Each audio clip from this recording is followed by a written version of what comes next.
Hello, everyone. Omni-sensei here with What If I Was Reborn as Napoleon Bonaparte, Part 3. If you enjoy this content, please smash the like button. If you haven't already, please subscribe to the channel. Don't forget to check out the original story linked in the description. I hope you enjoy listening to it. The sun hung low in the sky, casting a warm golden glow over the streets of Paris. It had been a tumultuous day, filled with whispers and rumors that spread like wildfire. The people had eagerly awaited the return of their king, believing that he would stand with them, shoulder to shoulder, in their fight for liberty and equality. But the events of the recent hours had shattered their illusions. As dusk settled upon the city, a hushed anticipation permeated the air. The revolutionary crowd had gathered in the heart of Paris, lining the streets that led to the imposing gates of the Tuileries Palace. They stood shoulder to shoulder, a sea of eager faces, their eyes burning with a mix of hope and anger. They clutched makeshift weapons and brandished banners bearing the symbols of their revolution. Then, in the distance, the sound of hooves echoed through the quietude. The crowd tensed, their murmurs fading to a deafening silence. The anticipation reached its crescendo as the carriage carrying the royal family finally emerged from the shadows, flanked by armed guards on horseback. The horse-drawn vehicle rolled slowly, the wheels creaking in protest against the weight of the monarchy it bore. As the carriage drew closer, the crowd strained their eyes, their collective breath held. A gasp rippled through the assembled masses, an incredulous murmur rising like a wave. The silence that greeted the royal carriage was a stark contrast to the fervent cheers and cries of support that had once echoed in Versailles.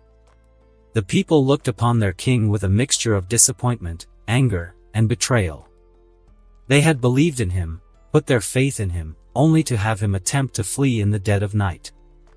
The realization of his betrayal crashed down upon them, shaking the foundations of their loyalty. Faces twisted with disbelief and rage, the crowd erupted into a cacophony of jeers and insults.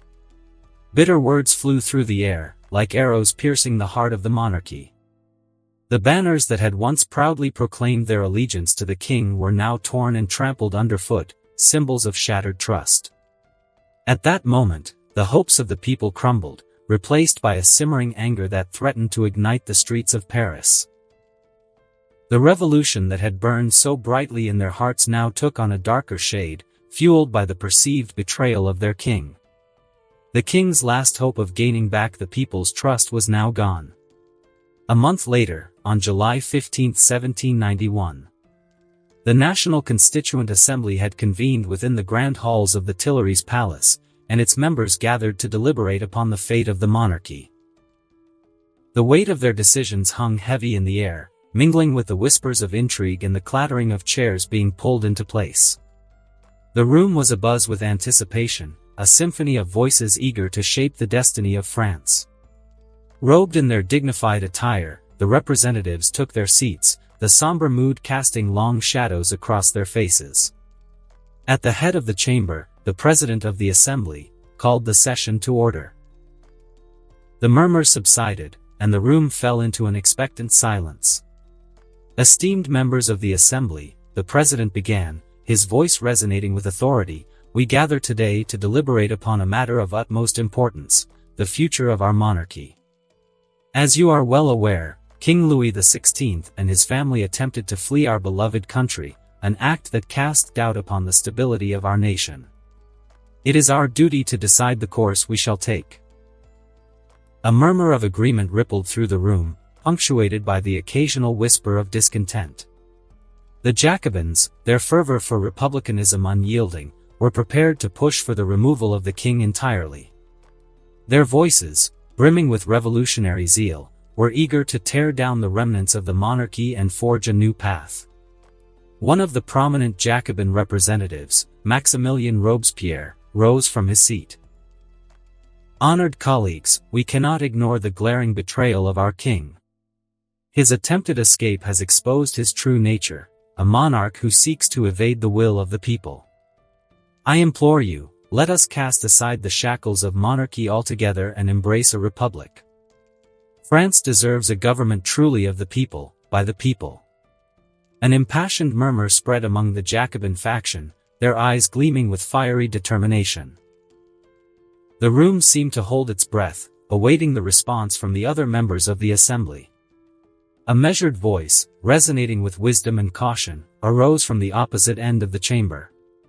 My esteemed colleagues, while the actions of the king are indeed troubling, we must not lose sight of our duty to maintain stability and safeguard the progress we have achieved thus far. Complete removal of the monarchy risks throwing our nation into chaos. Instead, I propose we consider a constitutional monarchy, where the king's powers are reduced, and he serves as a mere figurehead under the authority of the assembly. An undercurrent of murmurs reverberated throughout the chamber, as members engaged in whispered debates. The voices of the moderates mingled with those of the Jacobins, their arguments blending in a tapestry of conflicting opinions.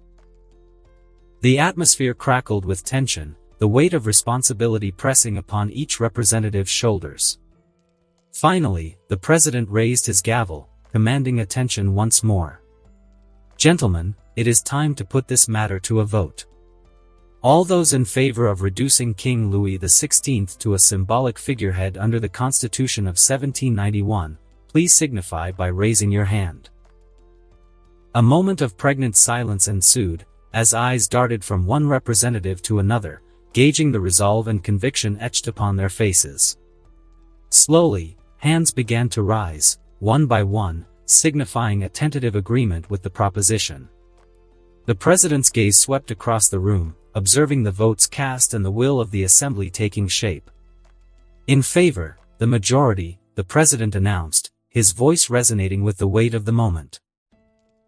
It is decided that King Louis XVI shall retain his throne as a symbolic figurehead under the constitutional monarchy. The room erupted in a medley of reactions, cheers, sighs of relief, and murmurs of discontent. The fate of the monarchy had been sealed, but the lingering echoes of dissent reminded all present that the journey towards a new France was still fraught with challenges. As the session came to a close, the representatives dispersed. The Jacobins, Georges Danton, and Maximilien Robespierre gathered outside the hall. Now this isn't going favorable to our side, Danton, Robespierre said with a furrowed brow as he absently combed his powdered wig with his fingers. So what should we do, Max? Should we call on the people? Danton asked, looking at him. That's right. Reach out to Jacques-Pierre Brisset, the president of the Comité de Recherches of Paris. Have him write a petition for the removal of the king and gather them in the Champ de Mars. You will also participate. Well, if you say so. 2 days later, on July 17, 1791, a crowd of 50,000 people gathered at the Champ de Mars with a single purpose, to sign the petition. The majority of the crowd consisted of radicals who, upon learning of the National Constituent Assembly's decision to allow the king to maintain his position, were consumed by rage and disbelief. Recognizing the mounting insurrection, Paris Mayor Jean-Sylvain Bailly took action, urgently summoning the National Guard to disperse the protesters. At the forefront of the National Guard was Lafayette, mounted on his horse, a commanding figure overseeing the vast sea of discontented faces. Amidst the throngs of people, Lafayette's eyes caught sight of two prominent figures, Georges Danton and Camille Desmoulins. Ah, the Jacobins again, Lafayette muttered under his breath. He cleared his throat and spoke in a loud voice. The city of Paris is under martial law. As decreed by the authority of Mayor Jean-Sylvain Bailly, all forms of gatherings, including protests, are suspended. I hereby order you to disperse immediately, or I will be compelled to take drastic measures. I repeat, disperse immediately. But instead of them retreating and dispersing, the gathered crowds jeered and brandished their makeshift weapons. Some of the crowds threw stones at the ranks of the National Guards. The stones hurled by the defiant crowd struck the soldiers, who instinctively covered their heads with their arms to avoid the impact. We will not leave if our demands are not met. One of the protesters shouted. Remove the king! Remove the king! They chanted repeatedly in unison. Lafayette's gaze hardened as he watched the projectiles rain down on his troops. He could not allow this show of defiance to escalate further. "Ready your weapons," Lafayette bellowed, his voice cutting through the chaos. The National Guard formed a defensive line, their faces etched with determination, muskets raised, and bayonets fixed, glinting in the fading light. The atmosphere crackled with tension as the confrontation reached its boiling point. Lafayette raised his saber high, a silent warning to those who dared to challenge the authority of martial law. His steely gaze swept across the faces before him, every line etched with unwavering resolve. "I will not repeat myself." Lafayette's voice boomed. "Disperse now or you will be fired upon." The crowd teetered on the precipice, their momentary resistance warring with the realization of them getting killed. But they remained in their positions. Lafayette lowered his sword saber and then the National Guards pulled the trigger. A thick plume of smoke was emitted from their muskets, yet the crowd was still standing. Stunned, they checked their bodies to see if they got shot, but there wasn't a trace of it. "This is your final warning." Lafayette spoke again. "The next volley will be real." The crowd hesitated, their defiant expressions faltering for a brief moment. Some individuals began to back away, sensing the imminent danger. But the core of the protesters remained resolute, their determination unyielding. Meanwhile, Georges Danton was there, unfazed by the warning shots of the National Guards. His lips curled into a devilish smile as he challenged Lafayette with a stare. "That's right, Lafayette, fire at us, I dare you," he whispered menacingly. Lafayette's grip tightened around his sword hilt, his eyes narrowing as he locked his gaze with Danton's fiery stare. Without a moment's hesitation, Lafayette shouted, "Fire!" The air was split with a deafening volley of musket fire. Smoke engulfed the Champ de Mars as the shots rang out, echoing through the hearts of the people gathered there. The protesters stood their ground, their defiance unwavering, but this time the volley was not blank. Bodies fell to the ground, cries of pain and anguish mingling with the chaos. Blood stained the earth, seeping into the grass of the once peaceful field. Fire! Another volley of musket fire erupted, tearing through the air with a deadly intensity. The crackling sound of gunfire drowned out all other noise, replaced by piercing screams and desperate pleas for mercy. The Champ de Mars became a battleground, its once tranquil atmosphere now transformed into a scene of carnage and devastation. The defiant protesters, once standing firm in their resolve, were now scattered and disarrayed, their bodies falling like fragile dominoes. As the smoke cleared, the true extent of the massacre revealed itself. Lifeless bodies littered the ground, the once verdant carpet of green, now dyed red. Lafayette was disgusted at the sight. "They left me with no choice. Soldiers, clear the bodies." The soldiers of the National Guard moved forward to carry out the gruesome task. They dragged the lifeless bodies of their fellow citizens and stacked them in a somber pile. Georges Danton and his associate, Camille Desmoulins, met Robespierre in an undisclosed location. "I heard the shots rang, so they took the bait?" Robespierre asked, grinning. "That's right, Max. With this, the Jacobins will now seize the opportunity to rally more supporters to our causes. Then be ready for our next course of action." Robespierre steepled his fingers, his eyes gleaming cold. 50 kilometers north of Paris. Napoleon was walking down the city, carrying a bouquet of flowers in his hand. He hummed a tune as he glanced over the messy streets caused by the revolution. "We are approaching the climax of the revolution," Napoleon muttered under his breath as he walked at a steady pace.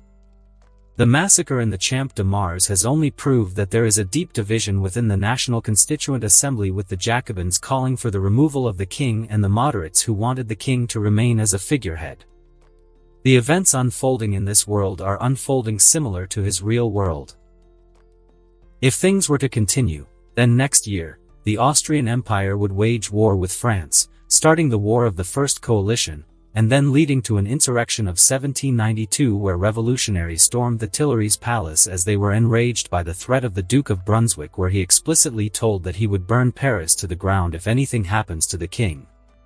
After that, the proclamation of France as a republic. Stopping in his tracks, he looked up and gazed upon the edifice that loomed over him. The Château de Chantilly stood proud and majestic, its grandeur untouched by the chaos that consumed Paris.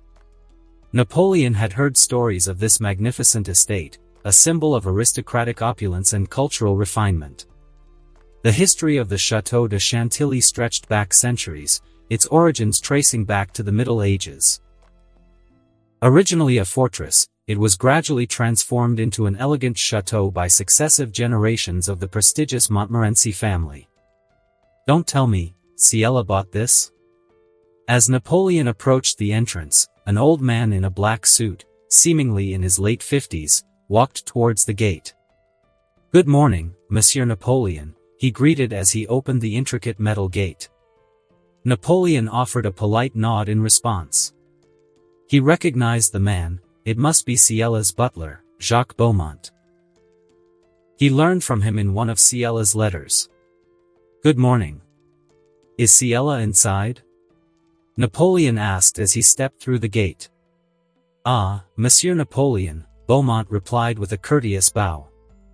"Mademoiselle Ciela is indeed inside, preparing for your arrival. She has been eagerly awaiting your visit." Napoleon nodded appreciatively and followed Jacques Beaumont as they made their way through the stately halls of the Château de Chantilly.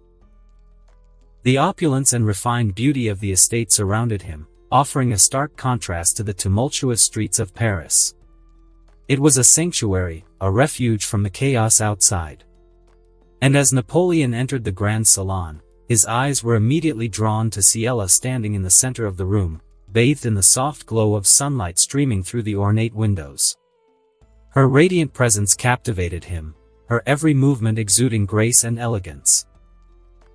Ciela wore a stunning off-the-shoulder dress, the vibrant hues of red and black plaid accentuating her slender figure. The fabric cascaded delicately, flowing gracefully with every step she took. The dress, tailored to perfection, hugged her curves in all the right places, hinting at her natural beauty beneath. The neckline accentuated her graceful neck, exposing her smooth shoulders, while the dress itself gently skimmed above her knees, revealing a glimpse of her shapely legs. Underneath the dress, she wore a dark olive green halter top, adding an unexpected touch of modernity to her ensemble. The halter top embraced her slender waist, highlighting her hourglass silhouette. Her choice of attire showcased a harmonious blend of classic sophistication and contemporary flair. Ciela's strawberry blonde hair, a cascade of lustrous waves, fell effortlessly around her shoulders, framing her face like a gentle halo. Its vibrant hue caught the light, creating an ethereal glow that added to her allure. Her eyes, a captivating shade of blue, sparkled with joy, drawing Napoleon's gaze into their depths. Completing her ensemble, Ciela wore black leather Mary Jane-style shoes, their polished gleam reflecting the elegance of the surroundings. The black sheer tights added a touch of allure. As Napoleon stood there, momentarily entranced by Ciela's beauty, she turned to face him, her eyes widening with delight upon seeing him. She glided towards him with effortless poise and then caught him in an embrace. I mean Napoleon. I've missed you, Ciela exclaimed tenderly as she leaned into him, and pressed her cheek against his chest. Napoleon returned the embrace, his arms enveloping her soft frame. As they held each other, the sweet scent of Ciela's hair filled his senses, a delicate fragrance that intertwined with the elegance of the surroundings. The scent was subtle yet intoxicating, reminiscent of blooming flowers in a hidden garden. With his cheek pressed against her soft tresses, Napoleon inhaled deeply, savoring the delicate aroma that carried a hint of warmth and femininity. It was a scent so captivating that it had the power to ignite love within anyone who had the privilege of experiencing it.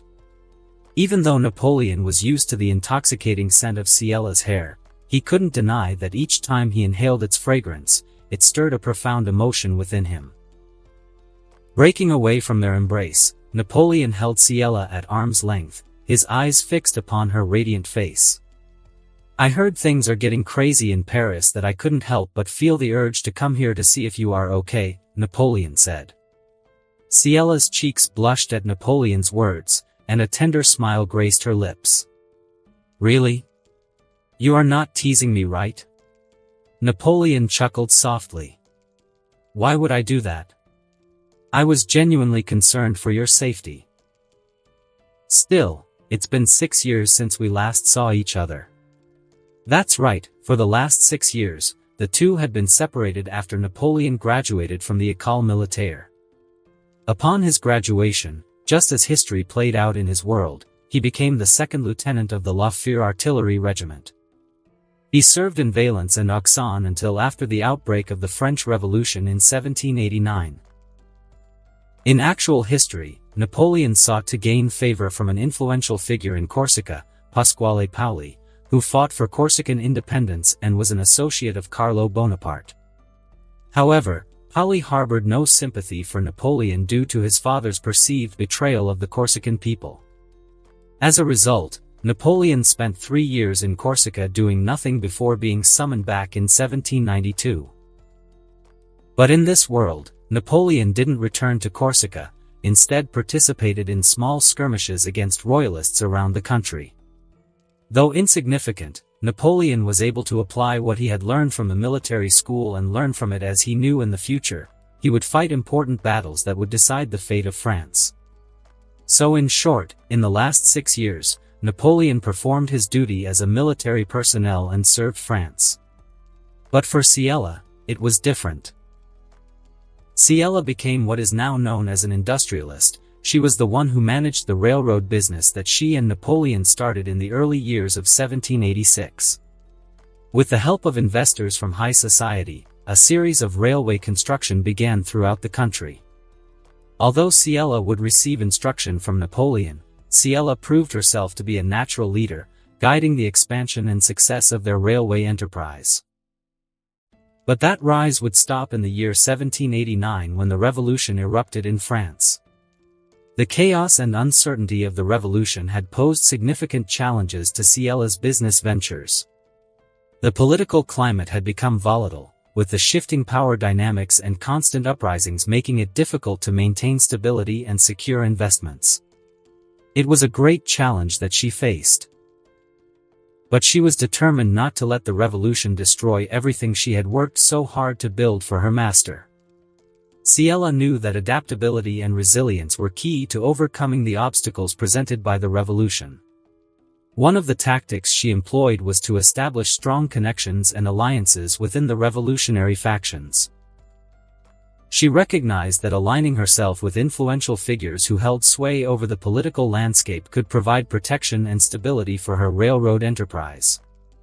Ciela used her charisma and leadership skills to build relationships with key revolutionaries, presenting her business as a means of progress and modernization for the country. She emphasized the economic benefits that a well-functioning railway system could bring, such as increased trade, job opportunities, and improved transportation. By highlighting the potential positive impact of her enterprise, Ciela garnered support from influential figures who saw the value in maintaining a thriving industry amidst the chaos of the revolution. She engaged in conversations and negotiations, presenting her railroad business as a symbol of innovation and progress that aligned with the revolutionary ideals of equality and prosperity for all. To mitigate the risks associated with the revolution, Ciela also implemented strategic diversification.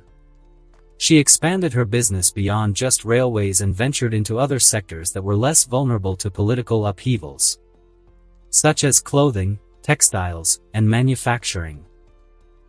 This diversification allowed Ciela to maintain a steady stream of income and ensure the survival of her business, even in the face of uncertainty.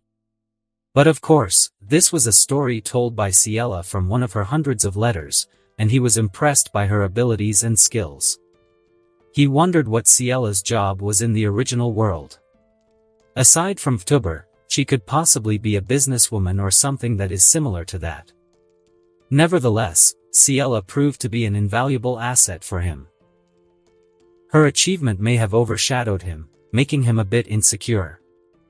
However, he knew there would be a chance for him to prove himself, and be worthy to stand next to her.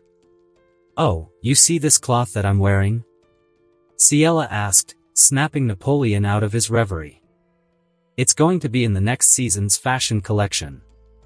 I designed it myself." "That's impressive, Ciela," Napoleon replied, genuine admiration shining in his eyes.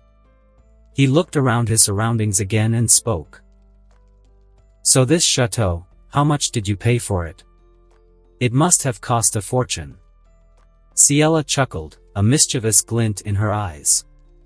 "Well, Monsieur Napoleon, let's just say I made a shrewd investment. The previous owner was in desperate need of funds, and I saw an opportunity." Napoleon raised an eyebrow, intrigued. "You mean you acquired this chateau at a bargain?" Ciela nodded, a satisfied smile playing on her lips. "Indeed." "Oh, by the way, is it just me, or have you grown a bit taller? I believe the last time I saw you, you were around 180 centimeters. Now you must be at least 185 centimeters, she observed, her eyes scanning his figure with a mix of curiosity and admiration. Truly, diets can have a remarkable effect on one's height. As her gaze met him, she realized what he was hinting at. The passing years had been kind to Napoleon, enhancing his features and adding a certain allure to his presence. The lines of his face had sharpened, his jawline becoming more defined. His eyes are always captivating. Napoleon chuckled at Ciela's observation. "Ah, you have always had a keen eye, but you failed to notice one thing." Ciela tilted her head to the side as she scanned Napoleon's appearance for one last time. And from there in his right hand, was a bouquet of flowers. Her cheeks reddened slightly as she realized her oversight. "I bought this for you." Napoleon extended the bouquet of flowers toward Ciela, a warm smile gracing his lips. The vibrant colors of the blossoms contrasted against the muted elegance of the grand salon, adding a touch of natural beauty to the opulent surroundings. "For me?" Ciela's voice was filled with surprise as she reached out to accept the bouquet. She brought the flowers close to her face, inhaling their sweet fragrance. "They're beautiful, Napoleon." "Thank you." Napoleon watched Ciela with fondness, appreciating the way her eyes sparkled with joy. It was a beautiful sight, and he must admit, Ciela is becoming bad for his heart for making him feel a bit crazy. Napoleon cleared his throat. "So, as for why am I here, Ciela? We have to talk about this revolution. I want to know something." Ciela beckoned one of the maids standing on the periphery of the grand salon and requested a tray to be brought forth. The maid quickly complied, placing a tray with teacups and a steaming pot of fragrant tea on a nearby table.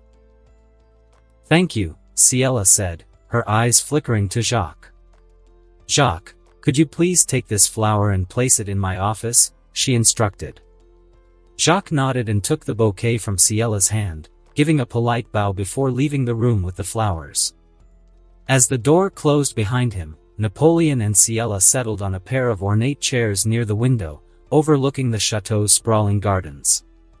"So, Lieutenant, which part of the revolution would you like to discuss?" "Before we begin, I want to ask if this room is safe for discussing classified subjects," Napoleon began, his eyes darting around the grand salon. "You don't have to worry about being eavesdropped, Napoleon, as no one would enter here without my permission. Though I suggest lowering the tone of your voice," Ciela replied, her voice adopting a formal tone. Napoleon hummed in satisfaction and spoke again. "Ciela, since you came from the modern world and know a lot of things about this revolution and my personal life, I want to ask how this would unfold. Especially after the massacre in Champ de Mars." Ciela grabbed the teacup from the saucer gracefully and sipped it. Things would start to get worse from here, Napoleon." Ciela placed her teacup back on the saucer with a delicate clink, her eyes fixed on Napoleon's troubled expression. She told Napoleon everything: the insurrection the next year, the war of the First Coalition, and the execution of the royal family. As expected from someone who is from the future with an interest in world history, she would know about it. Even though he knew the answer, Napoleon thought it would be prudent to ask her, leading her to believe that he was not in the same situation as hers. "I see, the royal family will be executed," Napoleon murmured. As someone from the modern world, he too thought that killing the royal family was just stepping out of the frying pan and into the fire. It was a decision that would further ignite the flames of discontent among the monarchies of Europe, turning the revolution into a full-fledged war. For him, it was an unnecessary action made by the Jacobins, who feared that when France was defeated in the war, they would return King Louis to the throne, and have all the revolutionaries executed for treason. For them, it was the right action to protect the revolution. Ciela observed Napoleon's troubled expression and recognized the conflict within him. "Napoleon, what do you want to do, after knowing how the events would play out in the future?" she asked, her tone serious. I'm thinking of saving the royal family," Napoleon said. Ciela's eyes widened in surprise at Napoleon's unexpected response. Saving the royal family went against the course of history she knew. Recalling the times when she was studying Napoleon Bonaparte. Although pragmatic about the revolution and cared only for his rise through the ranks, he expressed his disapproval of executing the king, believing that the revolutionaries made it just worse for France. Ciela started contemplating the what-ifs if Napoleon decided to save the royal family. Well, it won't make any difference to Napoleon's rise to power. He would have been king in exile and be considered to have fled France and forfeited the throne. Louis XVI's escape could have been seen as an abandonment of his responsibilities as king and further undermined his legitimacy in the eyes of the French people. Sure, the king might rally an army with the help of foreign neighbors, but when Napoleon rose to power and led France out of economic downturn and brought stability, and got popular out of it, the king wouldn't have been able to rally support from the French population who were already accustomed to his leadership. For her, she didn't care about the royal family, she cared about Napoleon getting all the power to himself, and she would do everything in her power to make it a reality. Everything that she has done so far is for Napoleon, and Napoleon only. If you want to save the royal family, Napoleon, you will have plenty of time to prepare. However, I don't think you would be present at the time of the insurrection, as you would be called to service in July, escorting supplies to Nice. Napoleon hummed in thought. Ciela was right. He would be called into active service as a captain of an artillery regiment. Is that so? So how can I save the royal family? Napoleon asked, wanting to hear more of her thoughts. It's simple, Napoleon. Let me take care of it. I will assure you with all my heart that I will save King Louis and his family, and help them escape out of this country. You are destined for greatness, Napoleon, and I can't jeopardize your future by allowing you to take part in the rescue of the king. Napoleon gazed deeply into Ciela's eyes, his mind consumed with thoughts as he contemplated her audacious proposal. She had raised valid points that resonated with his concerns. Saving the royal family would undoubtedly jeopardize his own ascent to power if the revolutionaries were to discover his involvement. Yet, he couldn't help but worry about the feasibility of Ciela's plan. The insurrection of 1792 was not an ordinary uprising. It was a violent storm of enraged mobs descending upon the Tuileries Palace, leaving a trail of death in their wake.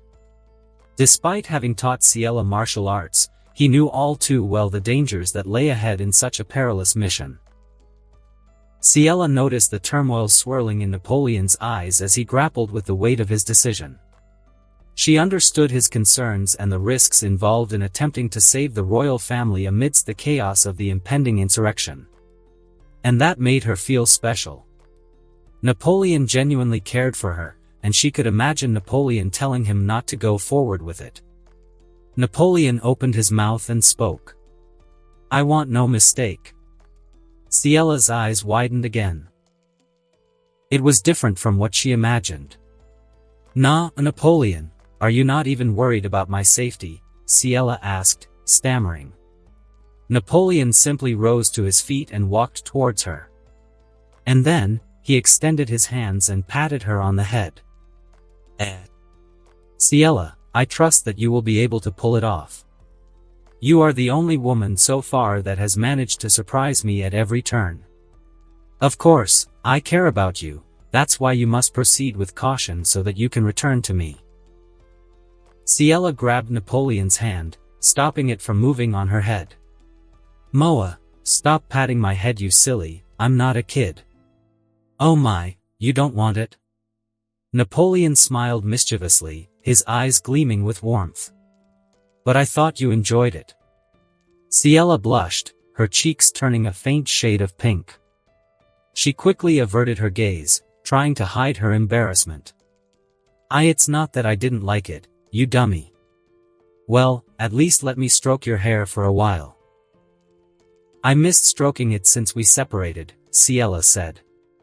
Ciela's heart fluttered at Napoleon's words, and a soft smile tugged at the corners of her lips. She couldn't deny that she missed the gentle touch of his hand on her hair. With a mix of exasperation and fondness, she finally relented, allowing Napoleon to stroke her hair. Fine, just for a while, she muttered, trying to sound nonchalant. Napoleon's fingers delicately weaved through her hair, the soft caress sending shivers down Ciela's spine. As he continued stroking, a peaceful silence enveloped the room. Moments later, Napoleon decided to break the silence.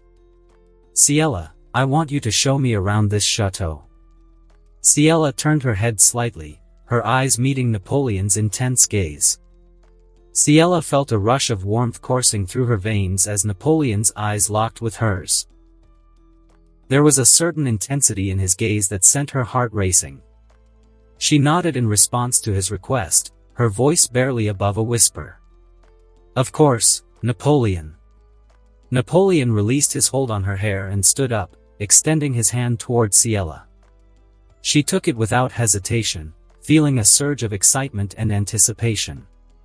Together, they walked out of the grand salon and ventured into the vast corridors of the chateau. This is my office, Ciela opened the door, leading Napoleon inside.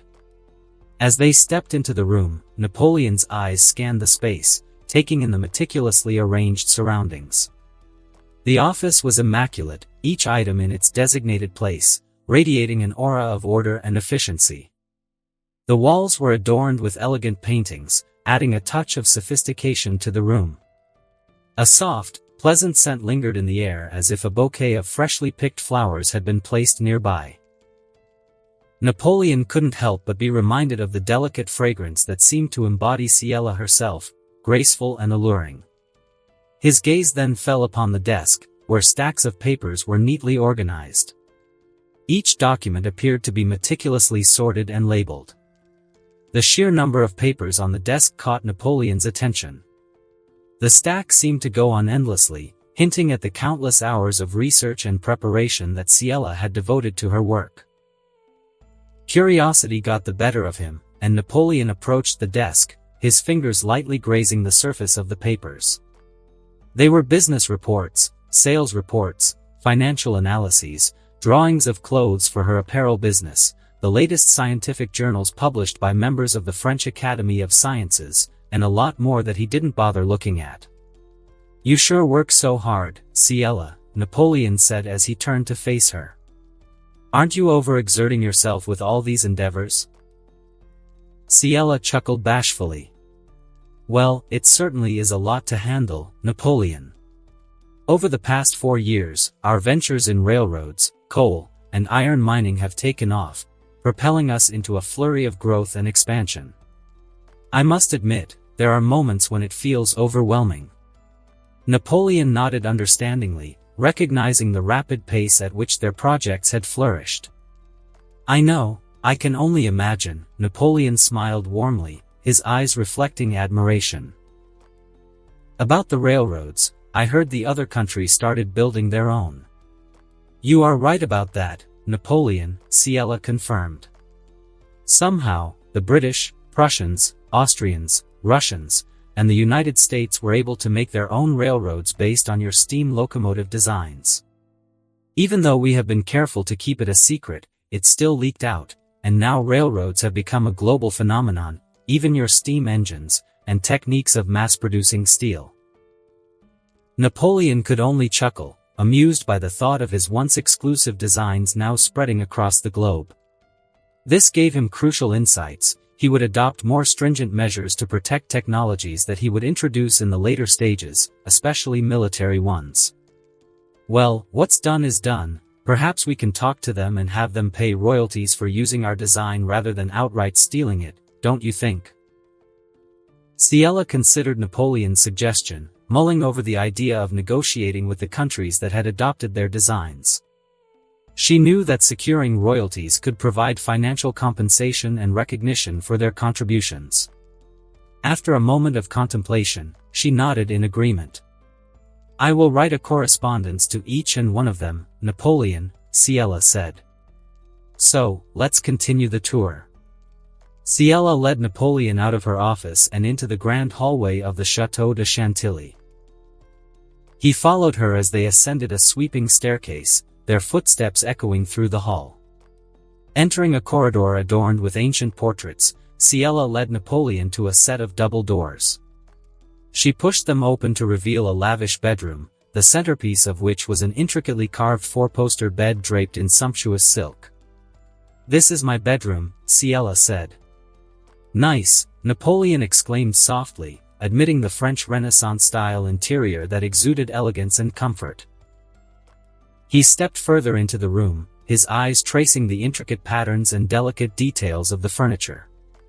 "This is where you'll be sleeping," Ciela said, standing closer to him.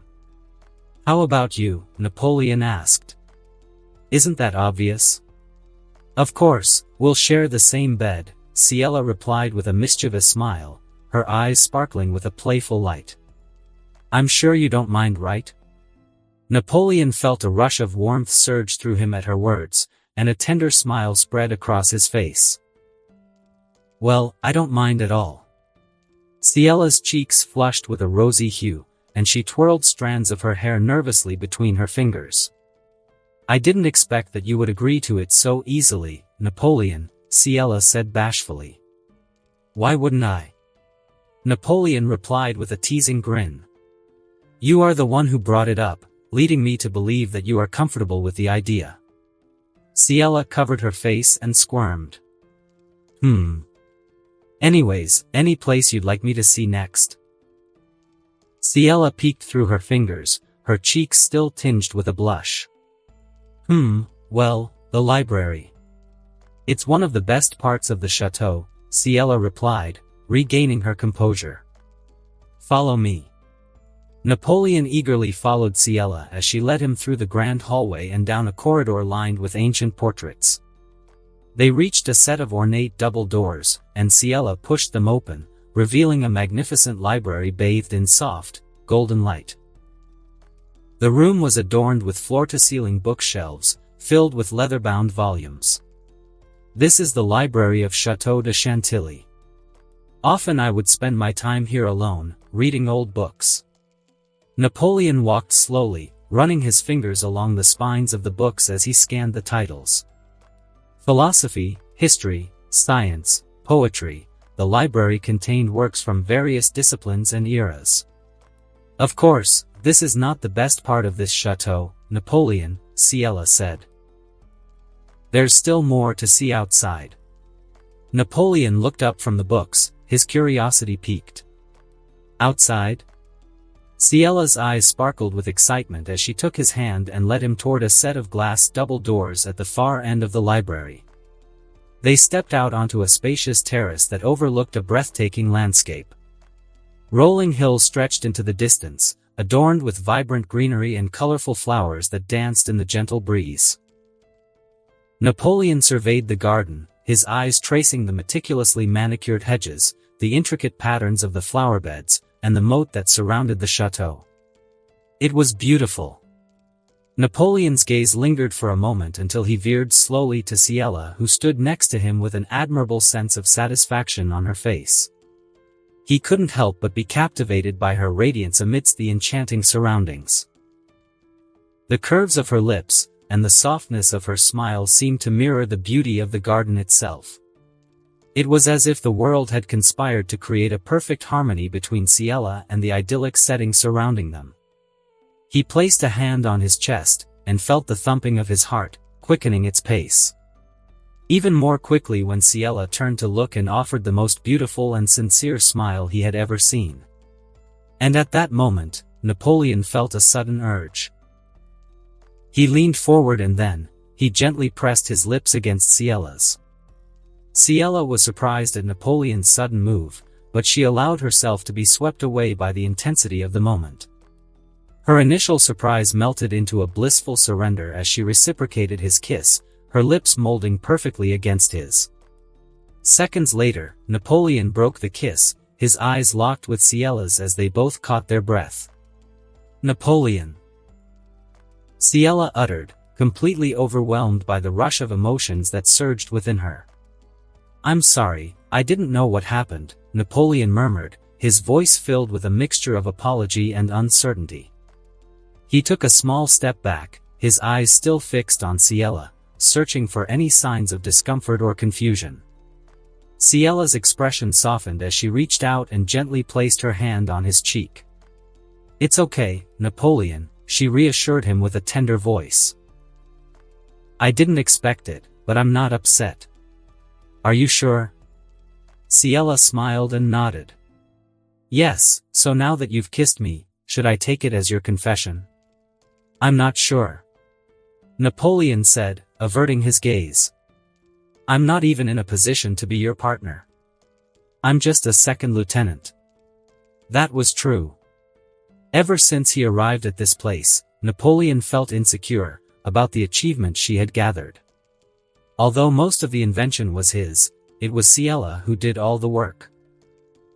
Ciela gently tilted Napoleon's chin, making him meet her gaze once again. "Didn't I tell you earlier, Napoleon? You are destined for greatness."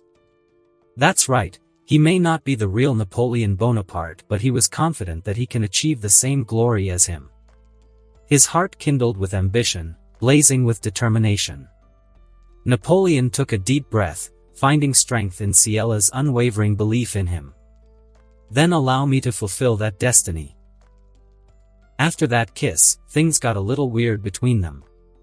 Napoleon decided to kill time in the library for the rest of the afternoon, while Ciela headed back to her office to tie up loose ends that had been put on hold while she was getting ready for Napoleon's arrival. Both of them couldn't help but be aware of what had just transpired. It felt like a declaration of sorts, a connection formed between them. But what really nagged at their minds was how they pulled off that kiss. Napoleon, in a spur of the moment, daring move, took the initiative and made the first move, and was worried if he choked on it or not. It was his first kiss, and the uncertainty gnawed at him. Did he come on too strong? Was it too awkward? These thoughts circled in Napoleon's mind as he perused the shelves of books, trying to distract himself. Meanwhile, Ciela sat at her desk, unable to concentrate on the unfinished business before her. Her thoughts kept drifting back to that unexpected kiss, and would sometimes touch her lips with a soft, nostalgic smile. She replayed the moment in her mind, reliving the gentle pressure of Napoleon's lips against hers. It had caught her off guard, but deep down, she couldn't deny the fluttering warmth it had ignited within her. It was as if she wanted to do it again, but was uncertain if Napoleon would reciprocate her feelings. She stopped moving her pen and covered her face with her hands. Days before Napoleon's arrival at the residence, she made the necessary preparation to be the most beautiful version of herself. She made the dress she was wearing right now by herself, sprayed herself with an alluring perfume, and spent extra time styling her hair. The effort she had put into her appearance was to make Napoleon fall for her. After all, she doesn't want Napoleon to fall for another woman, specifically Josephine, his would-be fiancée and empress in the future. Ciela still remembered the words where Napoleon told her about his ideal woman, and she had been doing her best to embody those qualities. She wanted to captivate Napoleon's heart and ensure that he saw her as someone special, someone he couldn't resist. And based on the facial expression that he is displaying earlier, it seems that she is getting closer. Ciela clapped her cheeks with her hands, focusing on the task in front of her, and resumed. An hour later, there was a knock on the door. Ciela, thinking that it was Beaumont delivering snacks, let him in with a beckoning gesture. However, when the door swung open, it wasn't Beaumont standing there with a tray of snacks. It was Napoleon, wearing an intrigued expression on his face. Napoleon.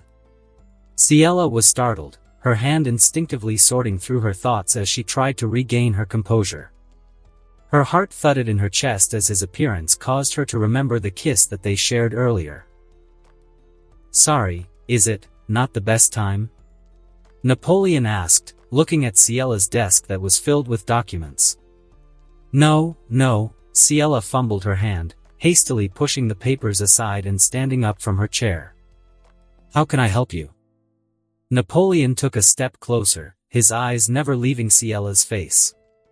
"Beaumont said that dinner is about to be served, and I'm not sure if you noticed that it's already evening." Ciela blinked, her attention drawn to the clock on the wall. Sure enough, the hands indicated that the day had passed quickly, and evening had descended upon them. She also looked out of the window and saw that it was dark. I must have lost track of time," Ciela stammered, flustered by her own distraction. "That is because you have been working too hard," Napoleon said, briefly glancing at the papers on her desk. "Why don't you take a break and join me for dinner? It's been years since we last shared a meal together." Ciela's heart skipped a beat at the thought of spending more time with Napoleon, especially after their intimate moment earlier. She nodded, a warm smile spreading across her face. "I would love to join you for dinner, Napoleon. Just give me a moment." Ciela hurriedly tidied her desk and prepared to accompany Napoleon to dinner. As they walked side by side through the corridors of the chateau, a comfortable silence settled between them. They entered the dining room. The soft candlelight illuminating the room welcomed the pair, casting a warm and romantic ambience. The table was adorned with exquisite china and silverware, creating an atmosphere of elegance and intimacy. The aroma of delicious food wafted through the air, enticing their senses. Napoleon pulled out a chair for Ciela and gently guided her to sit, his touch lingering on her back for a brief moment. "Thank you," she softly said as Napoleon took his seat on a chair opposite to her. The servants, led by a butler, Beaumont, began to serve the sumptuous dinner, placing the carefully prepared dishes in front of Napoleon and Ciela. As they began their meal, the initial awkwardness slowly dissipated, replaced by growing ease and familiarity. The conversation flowed effortlessly, with each word and gesture deepening their connection. Ciela told her stories on how she made their business successful while Napoleon was out stationed in Valence and the challenges she faced when she met with illustrious investors who are aristocrats. She spoke so enthusiastically to the point Napoleon simply listened with his eyes fixed on her joyful expression as if it was a movie. He can look at her face and listen to her voice all night without getting tired. It was clear to him that Ciela had poured her heart and soul into their business, a reminder that would prompt him to do better in the upcoming years.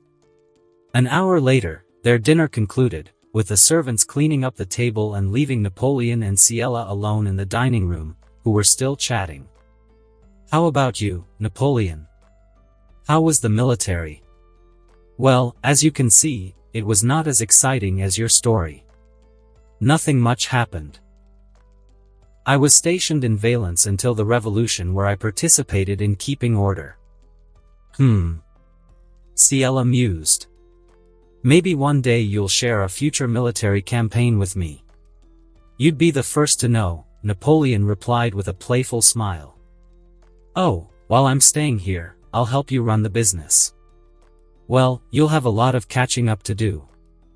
I'll teach you later in the office about enterprises, how they run, function, and the strategies we employ." "I'll be in your care then," Napoleon grinned, and soon after their dinner, they returned to Ciella's office, where Ciella spent 4 hours teaching Napoleon about all the intricacies.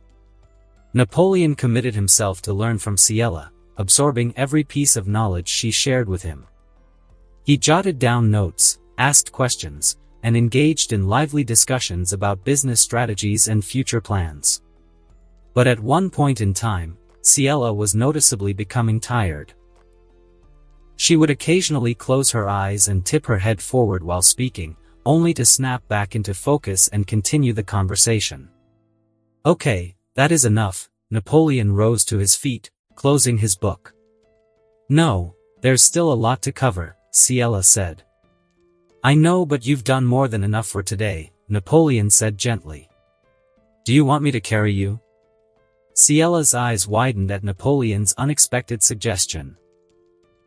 Her exhaustion had caught up with her, and she couldn't deny that the idea of being carried by him seemed both tempting and comforting. She hesitated for a moment, contemplating his offer. "Are you sure?" she asked. "Of course." "All right," she said, a small smile gracing her lips. Quickly, Napoleon swept Ciella off her feet, quite literally, lifting her up in a princess-style carry. She instinctively wrapped her arms around his neck and rested her cheek against his chest. She noticed the firmness of Napoleon's muscles and the steady rhythm of his heartbeat beneath her ear. It was a feeling of security and warmth that she had never experienced before. As Napoleon carried Ciella out of the office and down the hallway, they received curious glances from the chateau's staff, but neither of them paid any attention. Arriving at the bedroom, Napoleon gently laid Ciella down on the bed, carefully easing her out of his arms. But just as he was about to straighten himself up, Ciella grabbed his arm, her eyes pleading with him. "Napoleon, you'd sleep next to me, right?" she asked, her voice barely a whisper. "Of course. Let me just remove this uniform of mine and change to something more comfortable." He quickly removed his jacket, undoing the buttons one by one, and loosened his cravat. Ciella watched him intently until he was topless, revealing a well-defined and toned physique. She bit her lip, feeling a surge of desire rushes through her.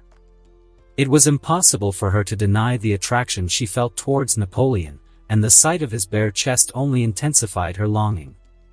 As Napoleon finished changing into more comfortable attire, he joined Ciella on the bed, laying next to her. Ciella turned to the other side, and she couldn't help but blush at the proximity of their bodies. Napoleon shifted closer, his arm reaching out to wrap around her waist. The touch sent a shiver down Ciella's spine. Is he feeling the heat too? Napoleon's warm breath tickled the back of her neck, and Ciella's heart raced with anticipation. She wanted to feel the warmth of his body, his lips against hers once again, and their body connected, but she can't bring herself to say that.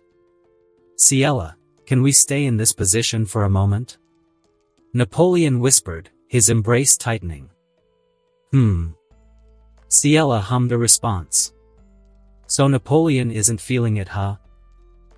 He wanted to just embrace her from behind and sniffed her hair scent. As for Napoleon, the desire that coursed through his veins was undeniable, but he recognized the importance of restraint and respecting Ciella's boundaries. So he focused on savoring the present moment, finding solace in the simplicity of their embrace. He reveled in the sensation of their bodies pressed against each other, feeling the warmth that radiated from Ciella's delicate form. The softness of her skin against his arm sent sparks of electricity through him, and he couldn't help but caress her gently, tracing his fingertips along her arm, marveling at the smoothness he encountered. Yup, truly a great experience. Meanwhile, Ciella couldn't help but be tickled by Napoleon's fingertips trailing along Ciella's arm. It sent a delightful shiver down her spine. Every touch from Napoleon's hand ignited a fire within her. She found herself instinctively leaning into his caress, craving the warmth and intimacy it brought. Napoleon's fingers continued their exploration, gliding feather-light over the sensitive skin of Ciella's arm, tracing invisible patterns that made her heart race even faster. She reveled in the sensation, her breath coming in short, uneven gasps. It was as if his touch had unlocked a hidden part of herself, a side that craved his affection, his presence. If Napoleon were to ask for it, she would gladly permit it. But moments later, Napoleon's fingers stopped moving, replaced by a soundly breath as if he had fallen into a deep sleep.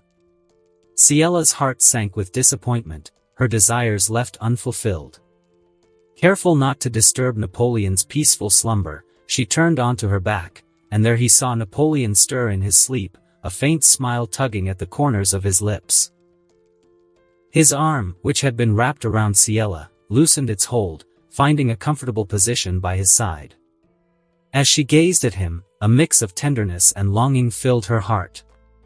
She couldn't help but marvel at the sight of him, the man she had come to care for deeply. Ciella reached out and lightly brushed a lock of hair away from Napoleon's forehead, and softly giggled. Cute. As Ciella whispered the word, a blush tinged her cheeks. She found herself captivated by the vulnerable and gentle side of Napoleon that she rarely got to see. Boldly, Ciella leaned forward, her face sinking on his chest as she inhaled his scent, feeling the rise and fall of his steady breathing.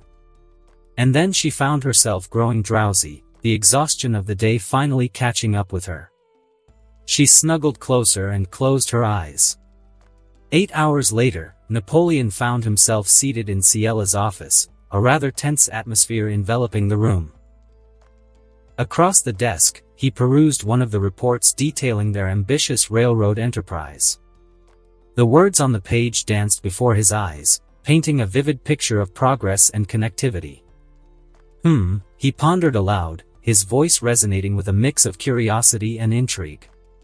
So, if I understand correctly, our latest endeavor involves connecting Versailles to Bordeaux? A rather ambitious project, wouldn't you say? Ciella nodded in affirmation. Indeed, Napoleon. The primary objective of our railroad company is to forge vital connections between major cities, facilitating seamless transportation and enhancing logistic capabilities. Bordeaux is an important port city that holds significant strategic and economic value, Ciella explained and continued. With its prime location in southwestern France, Bordeaux serves as a critical hub for trade and commerce. Its bustling port handles vast quantities of goods, both imported and exported, making it an economic powerhouse. By connecting Versailles to Bordeaux through our railroad, we can unlock tremendous potential for growth. The Committee of Transportation of the National Constituent Assembly realized this prospect, and so they gave us a contract. Napoleon leaned back in his chair, mulling over the implications of such an extensive undertaking. But we are in the middle of the revolution, and not to mention there are royalists, Napoleon interjected, his brows furrowing with concern. Ciella nodded, acknowledging the complexities of the situation. You're right, Napoleon. The revolution has indeed stirred tensions and given rise to opposing factions.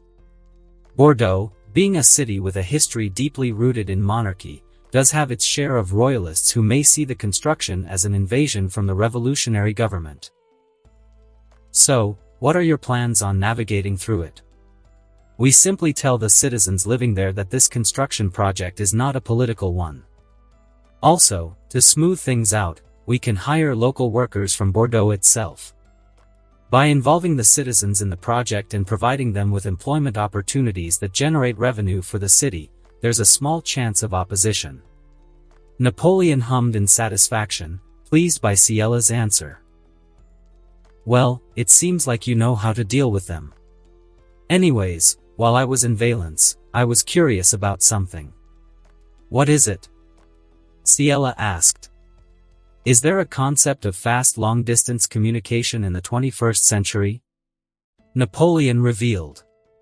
You see, I have been contemplating a method for fast communication, something that you can get in an instant instead of having to wait weeks or months. Ciella propped her chin up and hummed in thought. Well, we do, but I don't think it can be built in this era. Also, I'm not an expert in electronics, so I won't be of help. Napoleon smiled inwardly, by asking that question, He was eliminating suspicion from Ciela that he also came from the 21st century. And now that she confirmed that there is one, he can present his idea to her. Napoleon pulled out a notebook and opened it.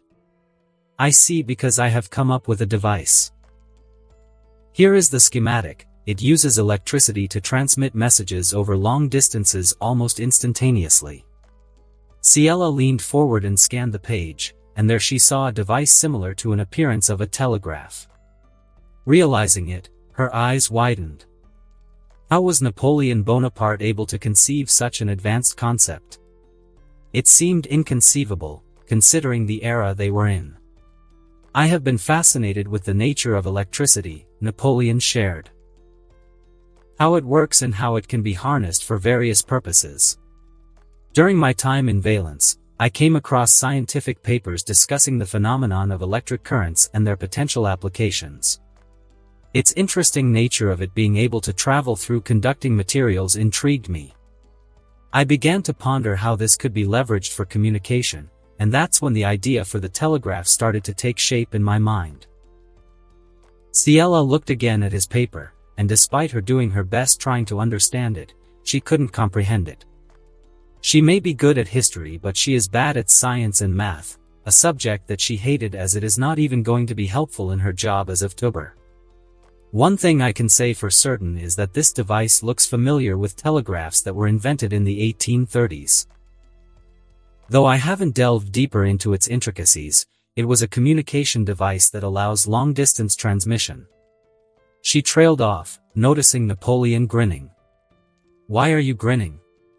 Well, it's a surprise to me that you don't know how this device works. Surely in the modern age, information such as the principles of telegraphs would be easy to find, right? Just because I came from the 21st century doesn't mean that I know all the scientific details and advancements that occurred in history, Ciela replied, pouting. Also, I know the principles, I just don't know how each separate material operates. In the 21st century, telegraphs are obsolete. There's no use for people like us studying it, except for someone who loves history and engineers and scientists. I apologize. Napoleon raised his hands in a placating gesture, his grin softening. Let me explain how it works now. So, telegraphs consist of an electrical circuit that includes several key components. Let me break it down for you, Ciela, in a way that's easy to understand. The first component is the power source, typically a battery. This provides the necessary electrical energy to drive the telegraph system. The battery generates a continuous flow of electric current that powers the entire circuit. Next, we have the sender or transmitter. This is where the message originates. It consists of a telegraph key, which is a simple switch that can be pressed to create a short electrical pulse. By tapping the key in a specific pattern, the sender can encode the message into a series of short and long pulses. Now, these electrical pulses need a medium to travel through, and that's where the wire or cable comes in. The wire serves as a conductor, allowing the electrical signals to flow from the sender to the receiver. It forms a closed-loop circuit, connecting the sender and the receiver at both ends. Moving on to the receiver, it is equipped with an electromagnet. An electromagnet is essentially a coil of wire wound around a metal core. When an electric current flows through the coil, it generates a magnetic field. This magnetic field interacts with a piece of iron or another metal, causing it to move. In the case of the telegraph, this movement is used to produce audible or visible signals. Attached to the moving piece of metal is a lever or armature that carries a stylus or marker. When the electromagnet is energized by the electrical pulses sent by the sender, it attracts the armature, causing the stylus to make marks on a strip of paper or sound a click to represent the transmitted message. These marks or clicks can be decoded into letters, words, and sentences, allowing the receiver to understand the message.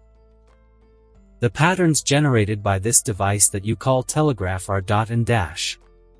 I need to come up with an alphabet to represent these patterns.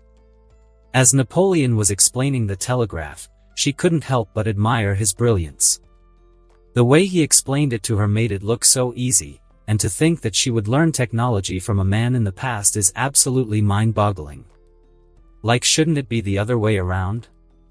Because she came from the future. But that's not the case here. Well, Napoleon, the inventor of the telegraph in our world, is named Samuel Morse. Along with his invention is a chart called Morse code, which is what you are describing. Morse code uses a combination of dots and dashes to represent letters and numbers. It's a clever way of encoding information using a simple system of short and long signals. Morse code, huh? Napoleon repeated. He was familiar with it and he already had a sheet of it from his system. Just like earlier, Napoleon is simply eliminating Ciella's suspicion. Should he utter the words Morse code, it would be a problem for him. If it's called Morse code in your word, then in this world, it must be Bonaparte's code.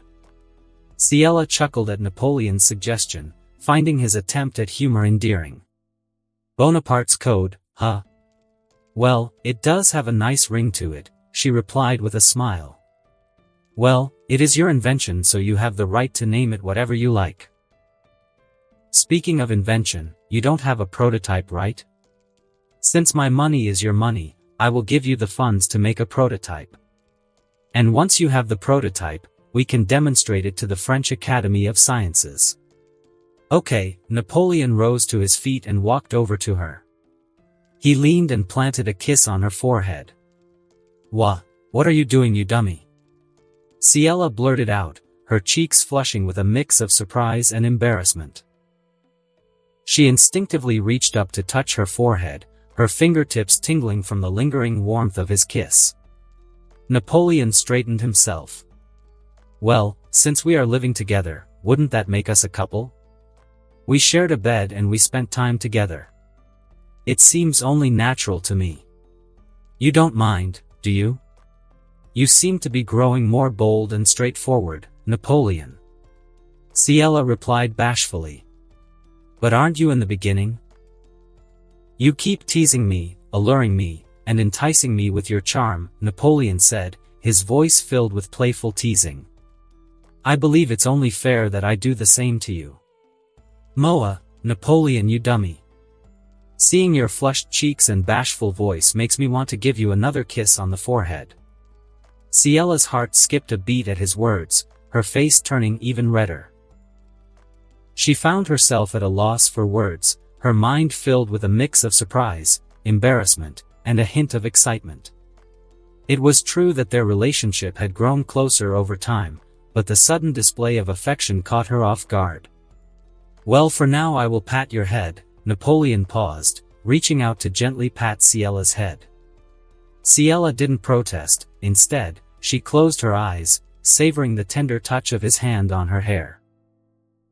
It was a simple gesture, yet it made her feel cherished and protected. A month later, in the Château de Chantilly, Napoleon was in the courtyard, fiddling his hands with a screwdriver where he tightened the last nail to the sounder, an electromechanical device that produces audible clicks or sounds when receiving telegraph signals. The moment it was tightened, Napoleon straightened his posture and wiped the sweat off his forehead. In just a month, he finished making the telegraph.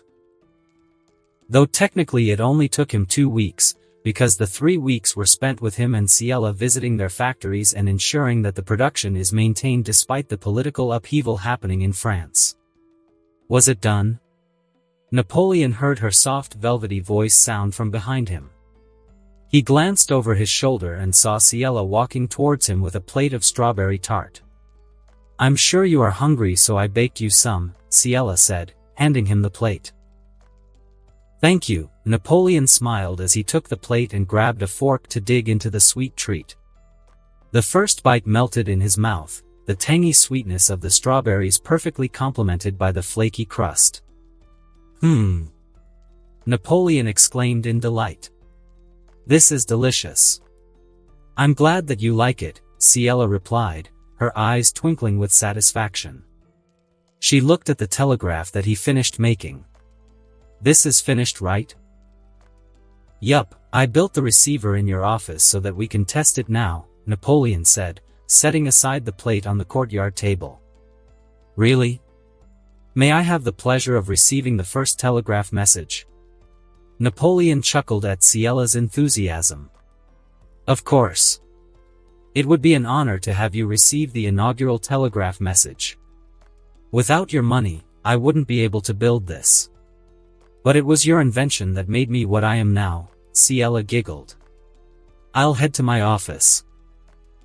Napoleon watched as Ciella retreated back to the palace before returning his attention to the telegraph. They say that those who have the most powerful swords, guns, or other weapons win the war, but for Napoleon, it was communication that held the key to victory. With the telegraph, he could transmit orders and receive vital information in a matter of moments, allowing for swift decision-making and strategic maneuvering. If only Napoleon had the telegraph in his original world, he might not have suffered defeats in battle. Many of his losses were a result of miscommunication, with his marshals failing to receive his orders due to dispatch riders being intercepted by the enemy. The telegraph would have provided him with a reliable and rapid means of communication, ensuring that his commands reached the intended recipients without delay.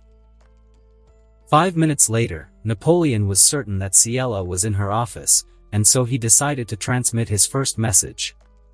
Napoleon carefully positioned his fingers on the telegraph key. The key, a small lever connected to an electrical circuit, was the interface through which he would transmit his message. With practiced precision, he pressed the key down, completing the circuit and allowing an electric current to flow. The current traveled through a wire connected to the telegraph line, extending from Napoleon's courtyard to Ciella's office. As the electric current reached Ciella's office, it entered a telegraph receiver. The receiver consisted of a sensitive electromagnet and an armature positioned near a sounder. The electromagnet had been wound with copper wire, creating a magnetic field when an electric current passed through it. Simultaneously, in Ciella's office, the electromagnet inside her telegraph receiver was energized, attracting the armature towards it. This movement caused a lever to pivot, which in turn allowed a small hammer to strike against the sounder, producing an audible click. Back in the courtyard, Napoleon eagerly listened for the distinctive sound of the telegraph clicks. Each click represented a dot or a dash, following the patterns of Morse code or Bonaparte code. In this instance, he tapped out N dash dot, followed by B dot dash dash dash, which were his initials. Now the telegraph system was in Ciella's hands. In her office, she listened attentively to the sounder, interpreting the clicks of the telegraph. With the reference which she found lying on her table, she deciphered the transmitted message as NB, Napoleon's initials. Her lips curled to a smile, astonished again by Napoleon's brilliance. He built a working telegraph. Ciella prepared to respond. She positioned her fingers on the telegraph key in her office, mirroring Napoleon's actions. As she pressed down on the key, an electric current once again flowed through the circuit, initiating the transmission of her own message. Napoleon watched as the telegraph line came alive, carrying Ciella's response through the intricate system he had painstakingly constructed. He decoded the incoming message. "ITWRKED." "It worked," he whispered, unable to contain his elation. "First the steam engines, and now the telegraph. This proves that any technology that he might introduce in the future will work flawlessly, such as those." 5 minutes later, Ciella returned to the courtyard to see his reaction. But what she had not anticipated was Napoleon's excitement bubbling inside him. Where she found herself being lifted by Napoleon and swirled around in a joyful embrace. It worked. The telegraph worked.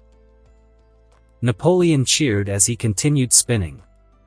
Ciella laughed, her arms wrapped tightly around Napoleon's neck. She could feel the sheer joy radiating from him. I know. Put me down, Napoleon." Napoleon finally set her down, a wide grin spreading across his face.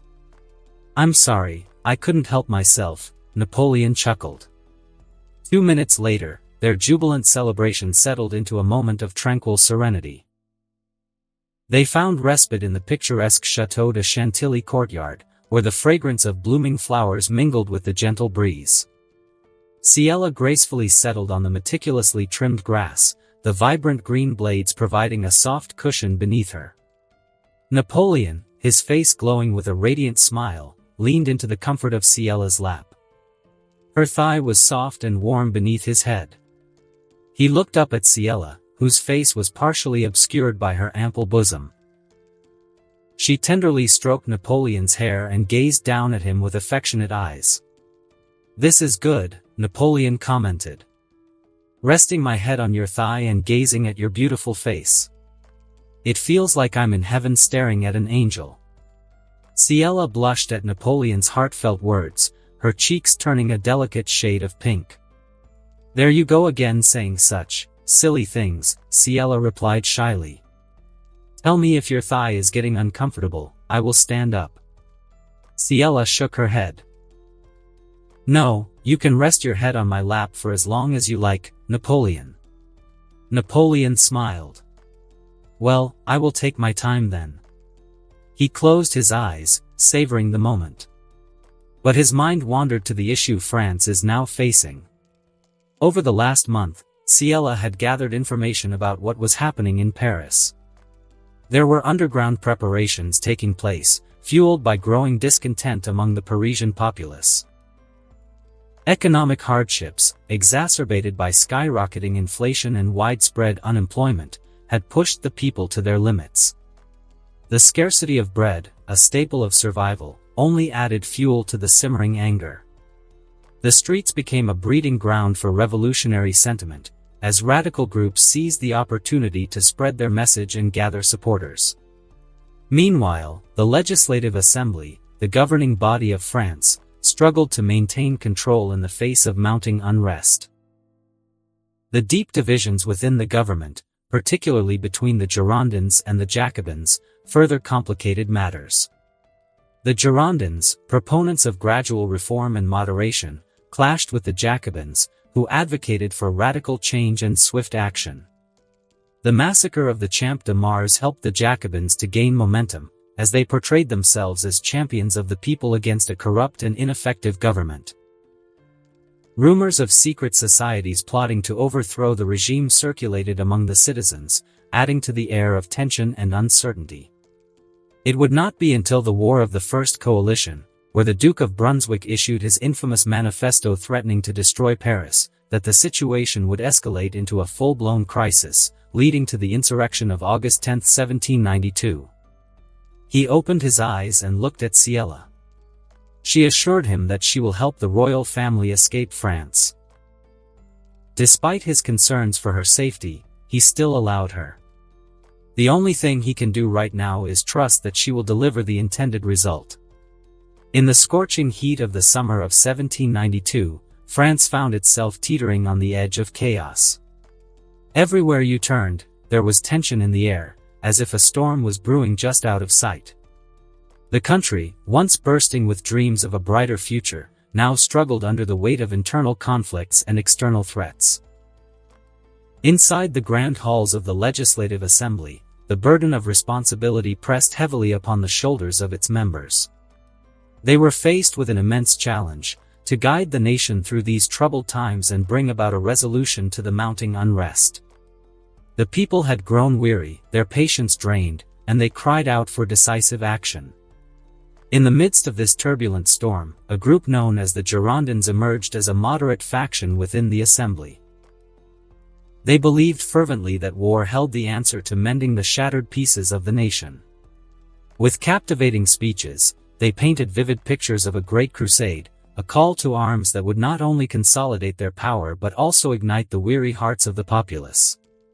To the Girondins, war was more than a means to an end, it was a catalyst that could breathe life into the fading embers of nationalism. They envisioned a united France, where people would stand side by side, channeling their anger and frustration towards a common cause. Each impassioned speech fanned the flames of patriotism, fueling a burning desire to spread the ideals of the revolution beyond the confines of their borders. Yet, Amidst the fervor that swept through their ranks, a shadow loomed ominously on the horizon. The Austrian monarchy, a long-standing rival of France, became the target of their resentment and suspicion. Austria's archaic ways and steadfast resistance to change branded them as a force against the revolution. The very existence of Austria posed a threat to the fragile balance that the revolutionaries had fought so hard to establish. Within the sacred chambers of the assembly, the voices of the Girondins resounded, their words dripping with persuasion. They spoke with unwavering conviction, stirring the hearts of their fellow legislators. Nationalism rang in the air, and the assembly, driven by an unyielding determination to protect the revolution, succumbed to the irresistible call of war. With a single decree, they unleashed a tempest that would forever alter the course of history, the declaration of war on Austria. Following that declaration, the Austrian Empire's ally, Prussia, joined in the war against France. As news of Prussia's entry into the war spread throughout France, panic and despair gripped the hearts of the people. The initial hopes of a victorious and unifying war gave way to the harsh reality of a brutal conflict. Families anxiously bid farewell to their loved ones, their faces etched with a mixture of pride, fear, and uncertainty. Young men, filled with a fervent sense of duty, donned uniforms and marched off to the front lines, ready to defend their homeland against the invading forces. But the early days of the war proved disastrous for the French. The Prussian troops, disciplined and battle-hardened, pushed deep into French territory, capturing key cities and fortresses with alarming speed. The French army, still reeling from the chaos of the revolution and lacking in experienced leadership, struggled to mount an effective defense. Until one day, the Duke of Brunswick, a formidable commander leading the Prussian forces, posted a letter that sent shockwaves throughout France.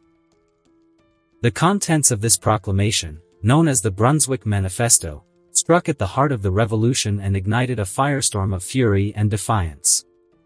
In this audacious missive, the Duke of Brunswick warned the French people of dire consequences should they resist the advance of the Prussian army. He threatened to unleash the full might of his troops upon the city of Paris, vowing to lay waste to it and crush the revolutionary spirit that had swept the nation. The manifesto went even further, suggesting that the royal family, King Louis XVI, and Queen Marie Antoinette, should be restored to their full authority. News of this provocative proclamation spread like wildfire, reaching the ears of every French citizen. The impact was immediate and profound. It was as if a switch had been flipped, transforming the tides of war and reigniting the flames of patriotism within the hearts of the French people. The Brunswick Manifesto, far from breaking the spirit of the revolutionaries, served as a rallying cry. It became a catalyst for unity, a reminder of the grave dangers they faced and the need to stand firm against the encroaching forces. Across the nation, citizens, regardless of social class or political affiliation, set aside their differences and united in a common cause, to defend their homeland, their revolution, and their newfound liberties.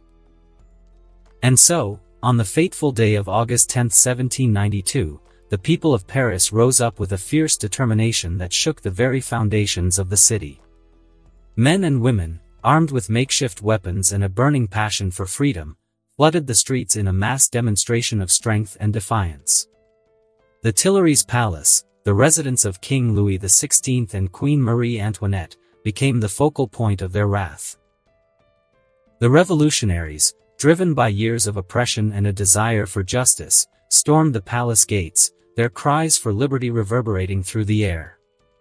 The royal guards, overwhelmed and outnumbered, could do little to stop the surge of determined revolutionaries who poured into the palace.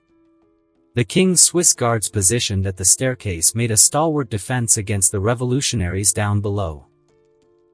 They exchanged fire, and black smoke belching from their muskets filled the air, mingling with the shouts and cries of the revolutionaries. The Swiss guards, though outnumbered and facing overwhelming odds, fought with unwavering determination. Their disciplined training and fierce loyalty to the monarchy guided their every move. Musket balls whizzed through the air, finding their targets with deadly precision. Revolutionaries fell, their bodies falling to the marbled floors of the palace. But the revolutionaries were undeterred by the hail of gunfire.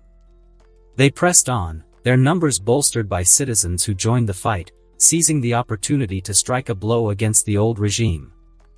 "We are getting overwhelmed," one of the Swiss guards shouted while reloading his muskets. "Stay strong." Augustin de Mailly, the commander of the King's Swiss Guards, shouted back. "We cannot let them breach this staircase." "But sir," another guard interrupted, his voice filled with urgency. "We can't hold them off much longer. They keep coming, wave after wave. Our ammunition is running low, and our numbers are dwindling."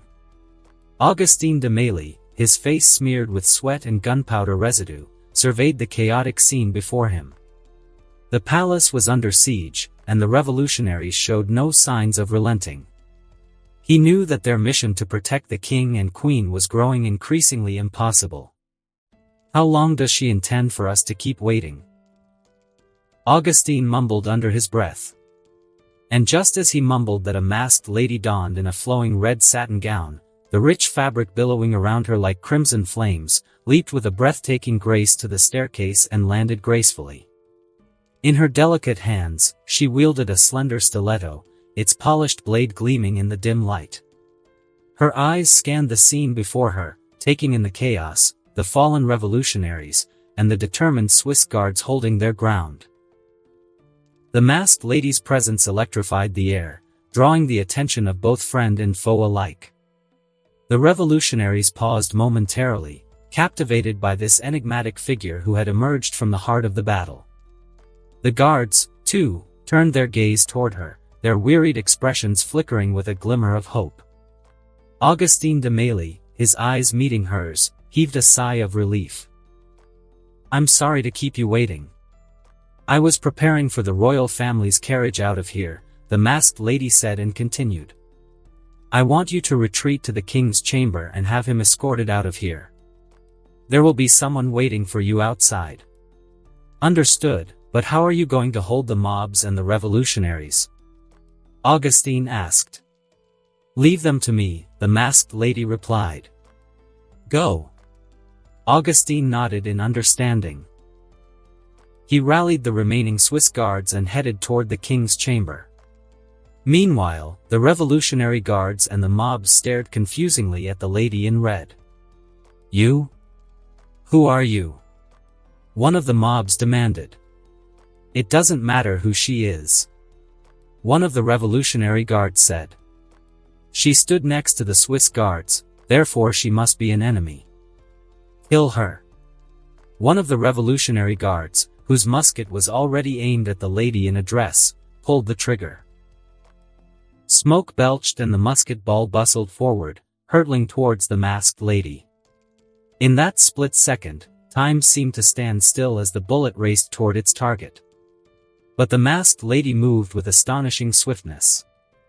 With a deft twist of her body, she dodged the bullet, her red dress flowing like a crimson ribbon in the air. The revolutionaries watched in awe as the bullet whizzed past her, missing its mark by mere inches. It embedded itself into the wall behind her, leaving a splintered hole. "Impossible!" the man who fired the musket exclaimed incredulously. But before he could reload his muskets, the lady in red appeared suddenly in front of him at an astonishing speed. The stiletto in her hand surged forward, finding its mark in the chest of the Revolutionary Guard. A gasp escaped his lips as he stumbled backward, clutching at the wound. Blood stained his shirt, seeping through his fingers as he collapsed to the ground. The revolutionaries around him froze, their eyes widening in shock and fear. They soon snapped out of their stupor and rallied. "Kill her!" Pitchforks, knives, and clubs were raised in a desperate attempt to bring down the lady in red. But she moved with supernatural grace, her every step a dance of deadly precision.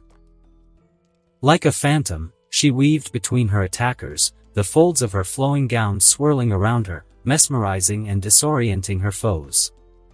With lightning speed, the lady in red struck with her stiletto, cutting through the air with lethal accuracy. Her movements were a blur, with each strike finding its mark, and dispatching revolutionaries with a chilling efficiency. Blood stained her gown, contrasting starkly against the vibrant red fabric. She anticipated their every move, effortlessly evading their clumsy attacks. Her senses were heightened, attuned to the subtlest shifts in the air. She seemed to move with an otherworldly awareness, an intuition that defied explanation.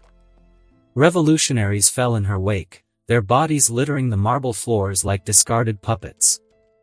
Panic and disbelief spread through their ranks, sowing discord and chaos. The once united mob was now scattered, each individual fighting for survival.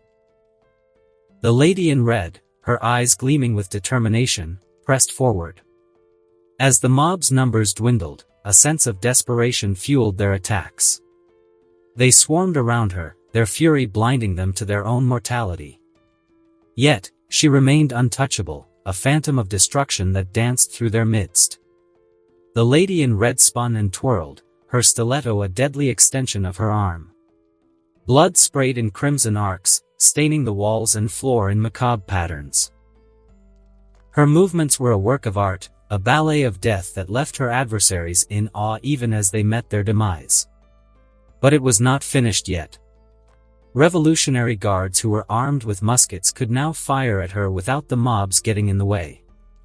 Musket balls were loaded, and fingers tightened around triggers, ready to unleash a barrage of gunfire. The lady in red, sensing the imminent danger, moved swiftly, her instincts guiding her every step. The first volley was fired, and the room erupted with the deafening sound of gunfire. But the lady in red anticipated the attack and sidestepped with uncanny agility. The musket ball whizzed past her, narrowly missing its mark. She continued to dance through the chaos, each musket shot met with an elegant evasion. The revolutionaries watched in awe and disbelief, their faces twisted with a mixture of fear and admiration. They had never encountered such a formidable opponent, someone who defied their every attempt to subdue her. "Monster!" a young Revolutionary Guard yelled. He hadn't fired his musket yet, but before he could do so, the lady in red appeared behind him, the stiletto creeping upward, resting against his throat. The young guard froze. "You are still young," the lady said before knocking him out with a karate chop. The young guard fell and the lady snatched the musket off of him. She then proceeded to the ranks of the Revolutionary Guard. Weaving and twirling, her stiletto found marks after marks. The last remaining revolutionary just finished reloading his musket. The lady in red, now armed with a musket, locked eyes with the last Revolutionary Guard. And as if it was a quick draw, the lady in red pulled the trigger first. The musket ball pierced the Revolutionary Guard's chest and fell down on the bloodied floor. The lady in red stood amidst the onslaught, her chest heaving with exertion. The room was eerily silent, save for the soft echo of her breathing, the drip of blood from her stiletto, and the distant shouts outside the palace. She had killed at least 100 of them. Her task was not yet complete. She had saved the Swiss guards who are now probably escorting the royal family to an awaiting carriage. Now it is to ensure that the royal family escapes Paris. With a final glance at the fallen revolutionaries, she turned and disappeared into the darkness of the palace. In an undisclosed location somewhere around the Tuileries Palace, the royal family was being escorted by Augustine and his remaining men. Arriving at the carriage, Augustine opened the door. "Your Majesty, please board this carriage now," Augustine ordered gently. "How were you able to fend off the attack?" King Louis asked, his eyes widening as he couldn't believe what just happened. The Tuileries Palace was invaded by hundreds of Revolutionary Guards and mobs. Repelling them would be nothing but a miracle. "Who cares how they repelled it?" Queen Antoinette interjected, keeping a leash on her child who was still shocked by the event. "The important thing is that we are safe." Giving up on finding out the answer, the king boarded the carriage. The carriage was not as heavy and conspicuous as the one they had used during their previous escape attempt to the Austrian Netherlands. It was a lighter carriage, designed for swiftness rather than grandeur. One by one, King Louis's family hopped into the carriage, their hearts still racing from the chaos they had narrowly escaped. Queen Antoinette settled their child on her lap, offering reassurance in her soothing voice.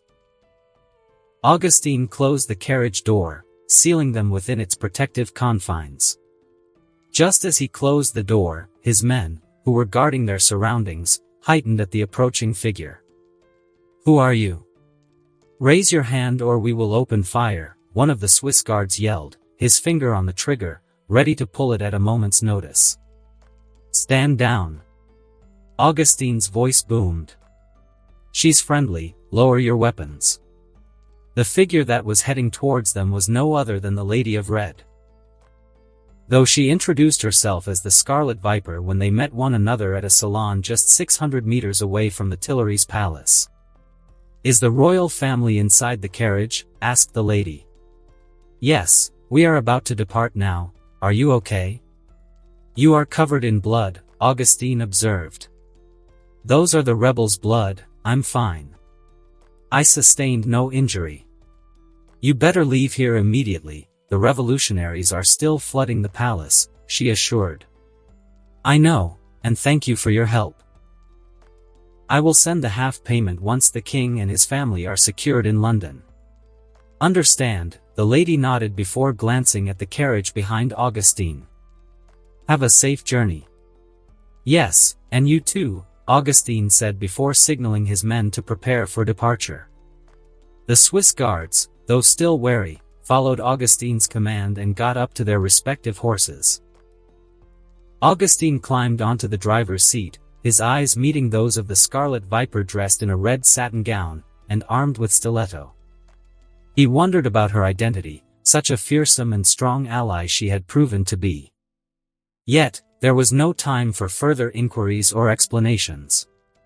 The safety of the royal family was paramount, and their escape had to be executed swiftly and flawlessly.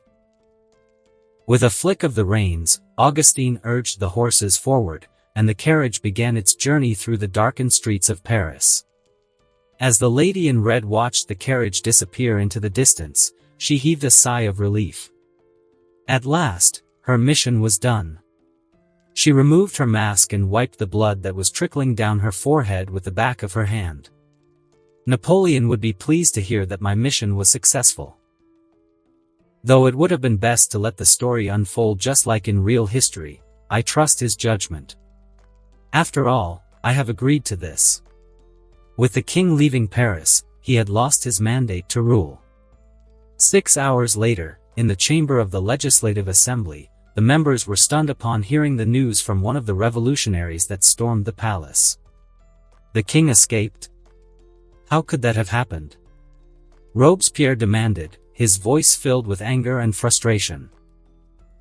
He had some plans with the royal family that would further his control over France, but hearing that he escaped, foiled it. The Revolutionary Guard who brought the news stood before the assembly, his clothes disheveled and his face still marked with the dust and grime of battle.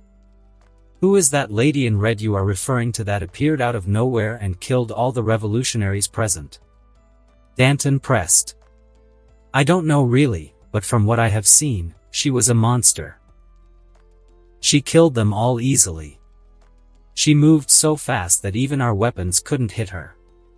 "That's impossible, you are surely exaggerating," Robespierre interrupted. "I swear. I'm telling the truth. If I didn't pretend to be dead, would have joined my comrades," the Revolutionary Guard exclaimed. Robespierre sighed exasperatedly as he conceded and accepted the story of the Revolutionary Guard. "What are we going to do, Max?" Danton asked. "The king fled and we don't know where they are heading. Should we assemble a search party or block all the borders?" "No, there's no need to do that," Robespierre said, his tone determined. He glanced over at the members of the assembly and continued, "My esteemed colleagues, I understand the gravity of the situation in which we find ourselves. The king and his family have escaped and are likely seeking refuge in monarchical countries. By attempting to flee France twice, the king has shown a disregard for serving the people and has effectively abdicated the throne. I propose that we hold a vote to establish the Republic of France, replacing the kingdom with a new form of government." The chamber fell into a hushed silence as Robespierre's words sank in. The members of the Legislative Assembly exchanged glances, their minds racing with the implications of such a decision. The idea of a republic had been discussed before, but now it seemed more pressing than ever. "Those who are in favor, raise your hand," Robespierre concluded, his voice echoing through the chamber. One by one, the members of the Legislative Assembly began to raise their hands in a show of support for Robespierre's proposal. The room slowly filled with a sea of raised hands, representing the growing consensus for the establishment of a republic in France. Robespierre's face displayed a mix of determination and satisfaction as he witnessed the overwhelming response. His vision of a new era for France, free from the chains of monarchy, was becoming a reality. The Girondins, who had initially expressed reservations and sought a more moderate approach, found themselves slowly accepting the fact that the king had fled. Their hopes for a peaceful resolution with the monarchy dwindled in the face of the king's escape.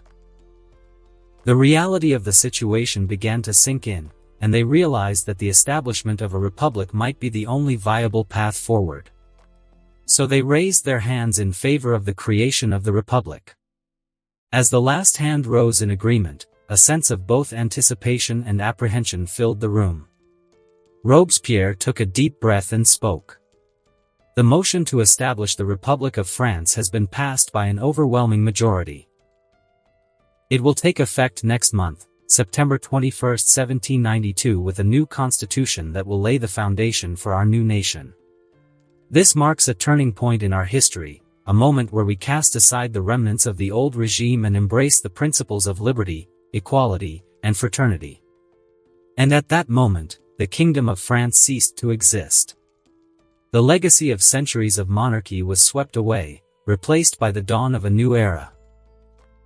The news of the establishment of the Republic of France spread rapidly throughout the country, igniting a mixture of hope and uncertainty among the populace. In the following weeks, the Legislative Assembly worked diligently to draft the new constitution, striving to create a system of government that would embody the ideals of the revolution. Robespierre and his fellow revolutionaries, eager to solidify their power and reshape the nation, played a pivotal role in shaping the document. September 21, 1792, arrived. The National Convention, the newly formed governing body of the Republic, gathered in the chamber. Robespierre, now a prominent figure within the revolutionary movement, took the stage as the presiding officer of the National Convention. On this day, September 21, 1792, I, Maximilien Robespierre, with the power vested in me by the will of the people, declare the establishment of the Republic of France, Robespierre proclaimed. After the declaration of France as a republic, the winds of change swept through the nation, leaving no stone unturned. The dismantling of the monarchy brought forth a profound transformation, reshaping the very fabric of society. The once sacrosanct symbols of monarchy crumbled under the weight of revolution, making way for new ideologies and practices to take root. The first significant change was the removal of the symbol of monarchy. The grand palaces that once housed the royal family became a thing of the past, stripped of their opulent facades and transformed into symbols of the people's power. The Tuileries Palace, once a bastion of aristocratic privilege, now stood as a testament to the triumph of the Republic. The Church, too, underwent a radical transformation. The Republic, seeking to distance itself from the influence of the Catholic Church, replaced religious practices with a new form of worship, the cult of reason. Cathedrals were repurposed as temples of reason, their once ornate altars replaced with statues and symbols representing the ideals of the Revolution. The Republic sought to foster a sense of civic duty and devotion to the principles of liberty and equality. As part of the push to establish a new identity, the Gregorian calendar, which had been in use for centuries, was replaced with the revolutionary calendar. The calendar year was redesigned, with new names for the months reflecting natural elements and agricultural cycles. This change aimed to sever ties with the old order and realign society with the rhythms of the revolutionary spirit. However, the dismantling of the monarchy was not without its darker events. Before the declaration of the Republic, fear and paranoia had gripped the nation. The sans-culottes, a radical faction of the revolutionaries, rounded up aristocrats and perceived enemies of the Republic. Thousands were arrested and held in makeshift prisons, where they faced accusations and trials without due process. The atmosphere of impending danger, fueled by external threats such as the Prussian advances, only escalated the fervor and brutality of the sans-culottes. The prisons, once symbols of the monarchy's power, became places of terror and uncertainty. Conspiracies were whispered, and fear spread like wildfire. In the midst of this tumultuous environment, a dark chapter in history unfolded, the September massacres. Driven by the belief that the prisoners posed a threat to the revolution, the sans-culottes unleashed a wave of violence, resulting in the deaths of thousands. Even with the king and his family having fled to London, other nations joined the war under the banner of the monarchy. The French Republic found itself surrounded by enemies, each seeking to quell the revolutionary spirit and restore the old order. To defend the ideals of the revolution and safeguard the young republic, the new French Republic introduced a conscription law. Each regional department was tasked with raising a force of able-bodied citizens to form the backbone of the revolutionary army. The call to arms reverberated throughout the nation, reaching even the most remote villages and towns. However, not all the citizens of the French Republic were keen on fighting for the Republic. There remained a segment of the population that clung to conservative beliefs and traditions. These individuals, including aristocrats, devout Catholics, and those who had not experienced the harshest inequalities under the old regime, harbored resentment toward the revolutionary government. They viewed the dismantling of the monarchy, the secularization of the church, and the radical changes with skepticism and fear. These conservatives saw the Republic's emphasis on reason and the abandonment of traditional religious practices as a direct attack on their way of life. The replacement of the Catholic Church with the cult of reason and the repurposing of cathedrals as temples of reason further deepened their disillusionment. In the face of these societal transformations, the conservative elements of French society began to organize. They sought to rally like-minded individuals, particularly those who shared their concerns about the erosion of traditional values and the rise of radical ideologies. They found support among clergy members, nobles, and others who yearned for a return to the stability and familiarity of the monarchy. These conservatives saw an opportunity to challenge the revolutionary government and restore the old order. Their discontent intensified as news of the Republic's struggles on the military front and the continued external threats reached their ears. The counter-revolutionary sentiment gained traction, fueled by a longing for stability, the desire to protect religious institutions, and a belief that the revolution had gone too far. In the coming months, a counter-revolution uprising emerged throughout France. Regions like Verdun, Brittany, Maine, Normandy, Bordeaux, and Lyon became hotbeds of counter-revolutionary activity. In the summer of 1793, the British Navy arrived at Toulon, a strategic port city in southern France. Their presence was not just a show of support for the counter-revolutionaries but also an opportunity to weaken the French Republic. Toulon had long been a bastion of royalist sympathies, and with British naval support, the conservative forces saw a chance to reclaim their city and deal a blow to the revolution. Under the leadership of Admiral Samuel Hood, the British fleet joined forces with the local counter-revolutionaries, who had been actively plotting against the Republican government. The city's defenses were bolstered by British soldiers and sailors, creating a formidable alliance against the revolutionaries. Word of the British intervention quickly spread, sending shockwaves throughout the nation. The French Republic was already grappling with internal conflicts, external threats, and the challenges of building a new society. The arrival of the British further complicated the situation, putting the young republic on the defensive. In response, the revolutionary government dispatched General Jean-François Cartois to Toulon, along with a hastily assembled army. However, on their way to Toulon, his artillery commander, Colonel Don Martin, got injured during a skirmish with a group of counter-revolutionaries. Without Don Martin's expertise, the revolutionary forces faced a setback, and Cartois realized that he needed a capable replacement immediately. On the outskirts of Toulon, General Cartois was in his tent, scanning the map of Toulon. "Captain, the replacement for Colonel Don Martin has arrived and requested an audience." "Let him in," General Cartois replied. The tent flap opened, and a young officer stepped inside, his uniform adorned with the insignia of the artillery division. "So, you are the one who was recommended by the National Convention. Introduce yourself formally." "Yes, sir." The man stomped his foot and stood at attention. "Captain Napoleon Bonaparte, reporting for duty, General Cartois." "I see. Well, you are just in time, Captain Bonaparte," General Cartois greeted, beckoning him to come forward. Napoleon walked forward and looked around. Inside the tent were officers under Cartos's demand doing clerical work. While doing that, he came across a staff worker, working on a new device. "Familiar, Captain?" General Cartois called, snapping Napoleon out of his stupor.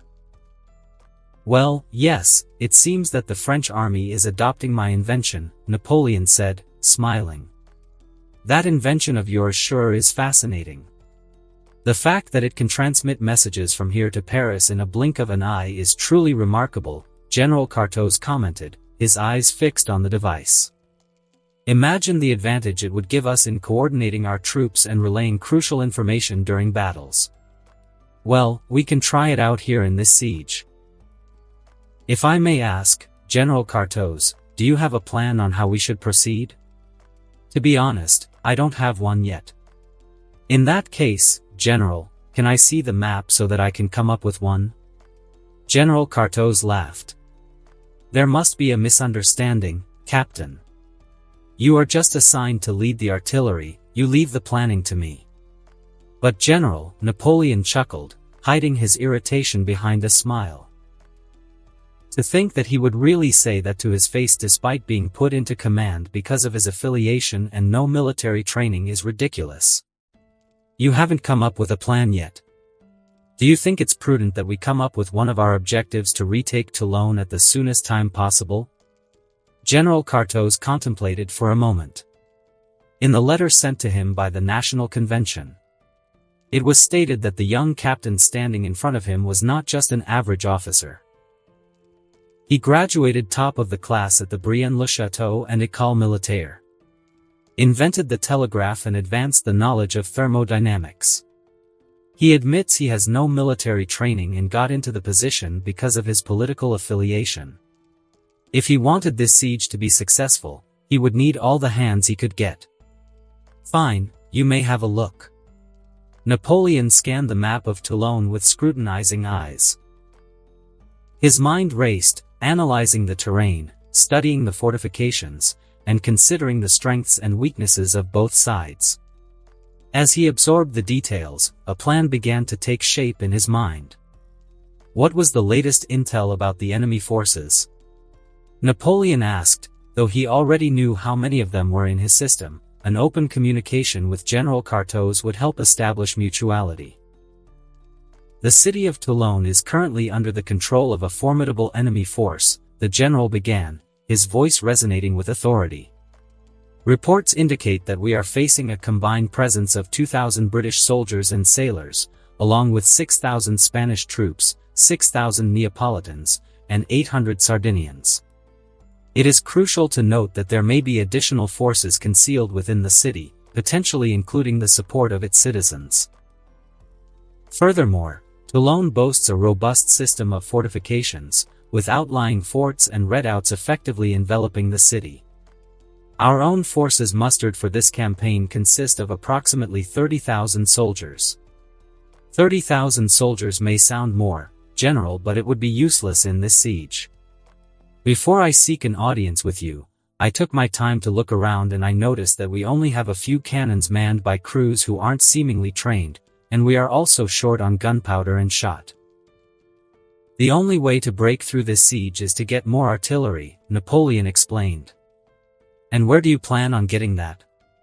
General Cartos asked. That's easy, we will acquire it through Marseilles and Avignon. We can also request more from the army of Italy. We will also need men to man them. Not just any man, but a competent one. Lastly, I want you to send a telegraph to the National Convention and request for more officers. General Cartos stood there, staring at Napoleon. Did he just give him orders? That was unprecedented, but the young captain's confidence and the logic behind his suggestions were compelling. The general knew that he needed to put his ego aside for the sake of the mission's success. Fine. In the following weeks, the outskirts of Toulon witnessed a remarkable transformation under Napoleon's command. As the young captain assumed control of the French forces, a wave of activity swept through the ranks. With unwavering determination, Napoleon set out to rectify the deficiencies that plagued the army's artillery and fortifications. His keen eye for potential resources led him to requisition and used guns, which had long been left neglected and forgotten. With unwavering patience, he trained the infantrymen, imparting upon them the necessary skills and knowledge to operate the cannons with precision and efficiency. The rhythmic clatter of artillery drills echoed through the encampment, marking the birth of a new force, poised and ready for the impending siege. To fortify their positions and secure their foothold, Napoleon orchestrated the establishment of a dedicated workshop. Here, skilled craftsmen toiled diligently, fashioning the tools and equipment required for the forthcoming battle. The air reverberated with the symphony of hammers striking metal, as the workshop hummed with ceaseless activity, forging new cannons and muskets. Aware of the importance of fortifications in the face of an adversary as formidable as Toulon, Napoleon made arrangements for the transportation of a vast quantity of sandbags from the nearby city of Marseilles. A convoy of carts laden with 100,000 sandbags traversed the winding roads, making its way towards Toulon. These humble sacks of the earth would serve as the building blocks of new forts. Through hard work, he was able to build up his force to 64 officers, 1,500 men, manning 100 cannons, howitzers, and mortars. However, in spite of this effort, Bonaparte was not as confident about this operation as was later his custom. The officers serving with him in the siege were incompetent, and he was becoming concerned about the needless delays due to these officers' mistakes, such as the mishandling of ammunition, misfires, and a lack of tactical acumen. As the days stretched on, frustration gnawed at Napoleon's patience, threatening to boil over. Yet, amidst the chaos and shortcomings, he remained resolute. He immersed himself in the details of the siege, personally overseeing the training of the officers and soldiers under his command. With a firm hand, he instilled discipline and demanded excellence, pushing them to their limits. Those who proved incapable or failed to meet the standards were promptly dismissed from their positions, their incompetence deemed unfit for the critical task at hand. The expulsion of inept officers became a common occurrence. Napoleon's insistence on competence and his unwavering commitment to success drove him to build a team of capable and skilled individuals. The officers who remained were handpicked by Napoleon himself, chosen for their talent, expertise, and unwavering dedication to the cause.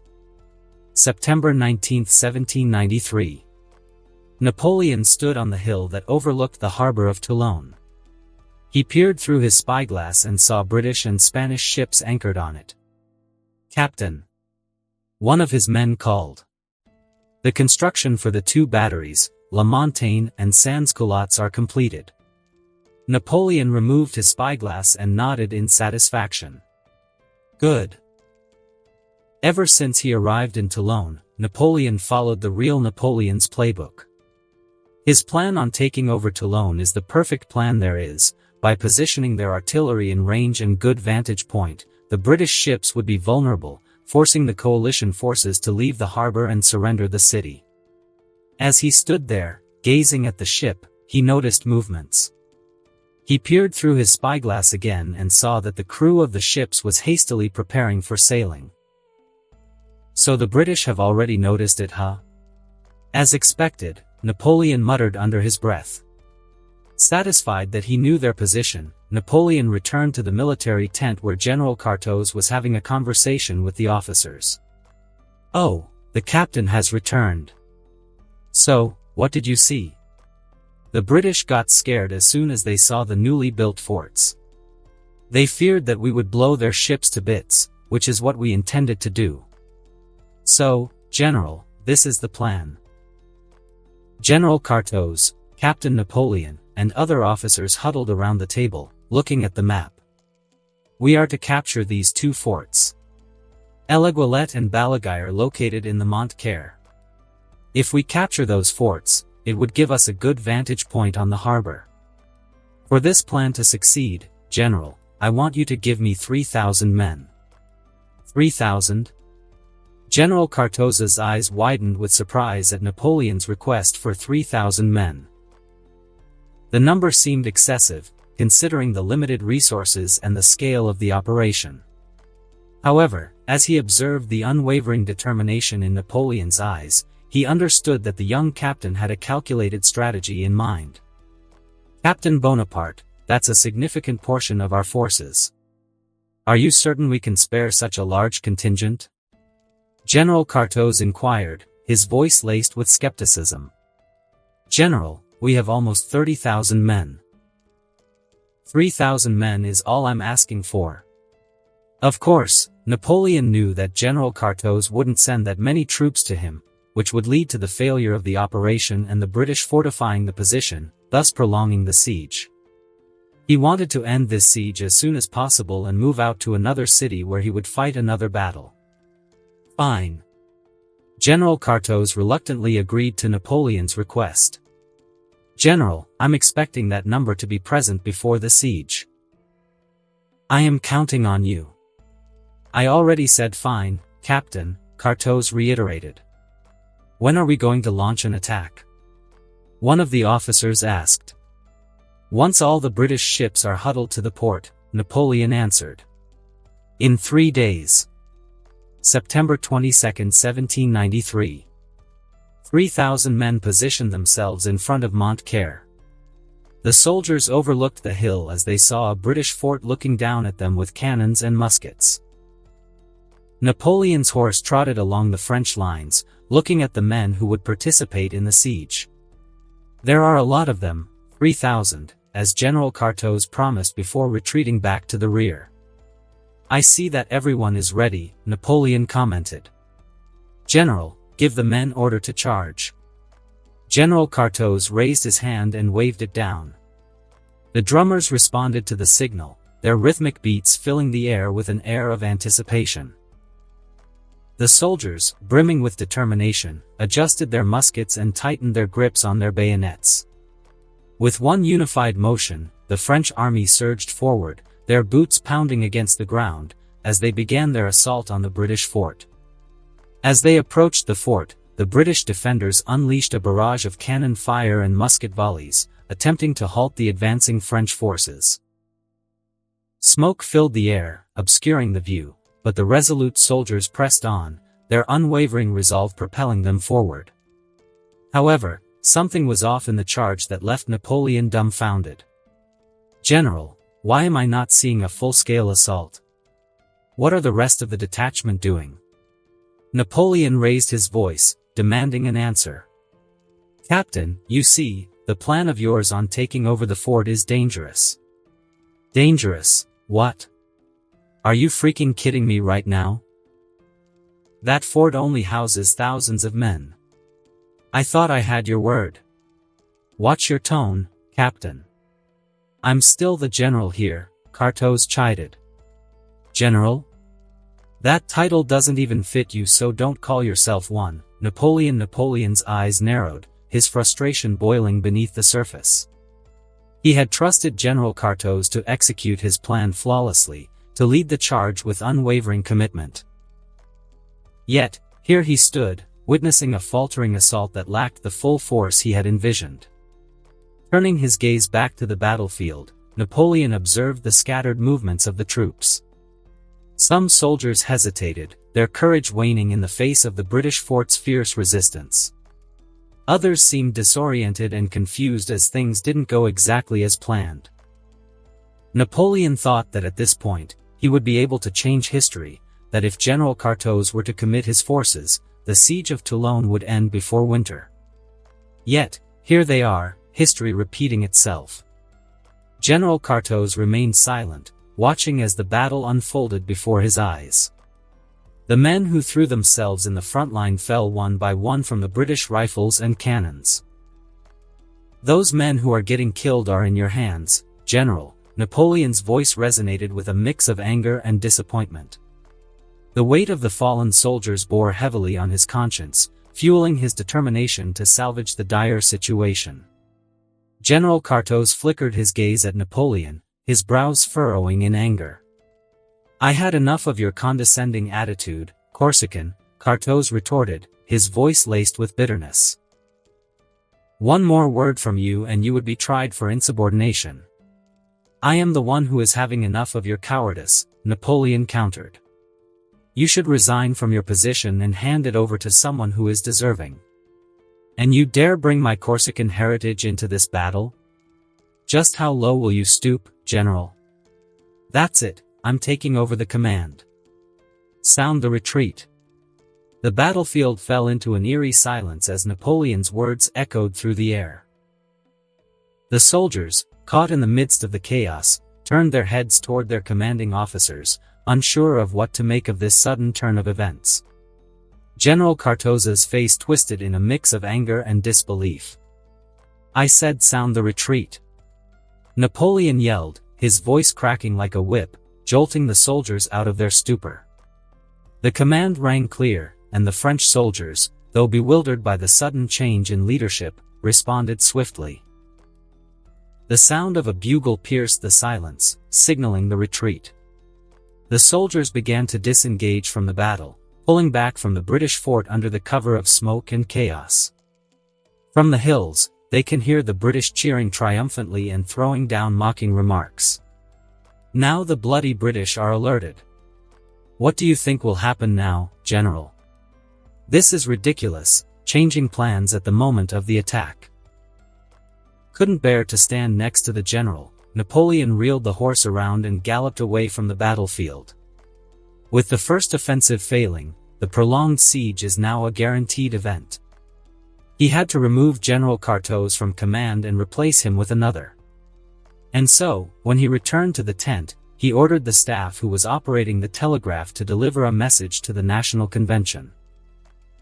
He expressed in his message about General Cartaux's incompetence and lack of courage and determination. It sounded like him flaming his teammates after losing badly in the game. As a result of the failed assault, the British realized the French plans and fortified Montcaire with even more troops and guns. It was named Fort Mulgrave. It was so fortified that they called it Little Gibraltar. For now, the siege is at a standstill with the French building more forts along Montcaire for the next assault. The British tried stopping its construction by firing cannonballs at it, but the French covered it with their own artillery, firing at the British fort day and night just so the construction could be finished. And by golly, on November 11, 1793, good news reached Napoleon's ears as the National Convention relieved General Cartaux of his command, replaced by an experienced general that Napoleon was hoping to have. Not only that, Napoleon was promoted to major. Who's here that goes by the name Major Napoleon Bonaparte? A man in his 50s entered the tent, looking around at the officers present inside. That would be me. Napoleon rose from his seat and extended his hand, offering a handshake. "I have been waiting for you, General de Gaumier." Unlike General Cartaux, General de Gaumier was an open-minded individual who would see the potential in Napoleon's strategic vision. "Major Bonaparte," General de Gaumier nodded, shaking Napoleon's hand firmly. "I've heard of the situation. The assault on Montcaire failed, right? While I was on my way here, I studied your plan and from what I can see, it's the best plan that you could come up with. It was the best, General, but your predecessor lacked the courage to execute it properly, Napoleon replied. Now, no need to be bitter, Major. We can still retake Toulon. So, the plans remain the same? Napoleon nodded, beckoning him to come forward and to have a look at the map. As you can see, taking Fort Eleguillet and Balaguer is the main winning condition for this siege. We secure these forts, and the British and Spanish ships will be in the range of our heavy cannons. But, I'm sensing that the British aren't going to wait for that. They will mobilize their land forces at Malbusket, and that is where you'll come, General. I see, but what if we attack them first? General de Gaumier suggested. To do so, we will need more heavy cannons and artillery. Do you have more to spare? Napoleon nodded. I'll provide you with the artillery you need. For now, we will continue bombing Fort Mulgrave. I expect that this siege will end in a month. Ho! De Gaumier mused.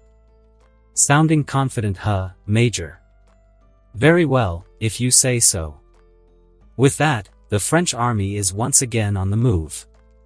November 30th, 1793. I want to go home. Napoleon muttered, his voice filled with weariness and frustration, as he slouched inside the cramped military tent.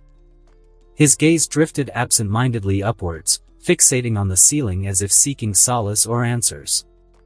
Since his arrival in Toulon, the situation had stagnated, leaving him disheartened. The construction of forts was progressing steadily, but beyond that, there seemed to be little significant advancement. The British forces responded with their own fortifications, resulting in a frustrating deadlock. In essence, it had become a protracted stalemate, a siege in every sense of the word. Napoleon couldn't help but feel a growing unease with the passage of time. A true siege could not be contained within mere days, it required persistence and endurance. However, this prolonged impasse was beginning to pose a problem for Napoleon. The prevailing hygiene practices of the era, or rather the lack thereof, were becoming increasingly troublesome. The unsanitary conditions within the encampment were starting to take a toll on the morale and health of his troops.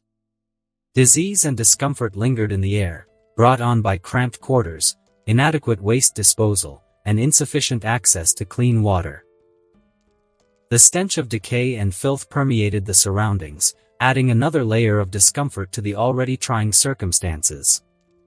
He was lucky if he could take a bath once a week, but even then, the water was scarce and hardly sufficient to cleanse away the grime of battle.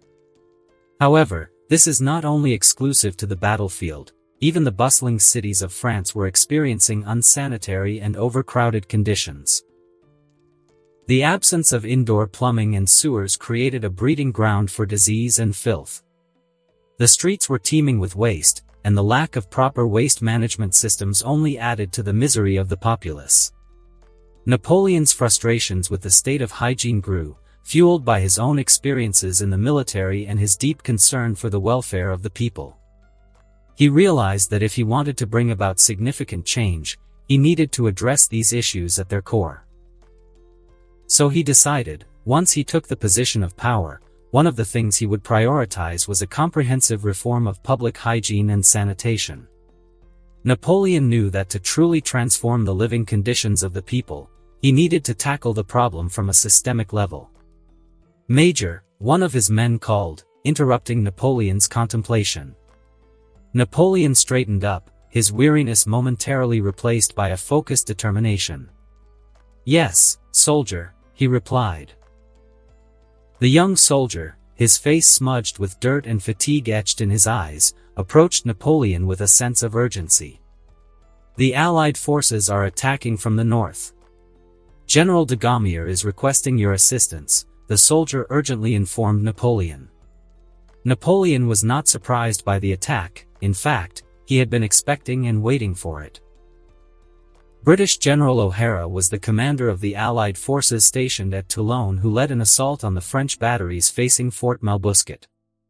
This event in the siege of Toulon would be one of the most important to the French victory in Toulon. He just had to act on it. Without wasting a moment, Napoleon sprang into action, swiftly donning his uniform and tricorn hat. As he emerged from the tent, his presence commanded attention, and the soldiers under his command who were waiting outside formed a disciplined line. "Attention!" Napoleon's voice boomed, and the soldiers responded with a resounding stamp of their foot that reverberated through the air, shaking the ground beneath them. Their eyes locked onto their leader, their unwavering gaze reflecting their unwavering commitment, ready to follow his every command. "General de Gaumier is requesting aid. This battle will be as important as taking over Montcaire. If we defeat O'Hara, we defeat the Allied forces that are occupying Toulon. We shall not falter in the face of this assault. We have fought bravely thus far, and we will continue to fight until victory is ours. Today, we shall crush the enemy and reclaim Toulon for France." The soldiers' spirits soared at Napoleon's rallying cry. Their hearts burned with a fervor fueled by the unwavering confidence of their leader. With synchronized precision, they tightened their grip on their muskets, ready to unleash a storm of fire upon the enemy.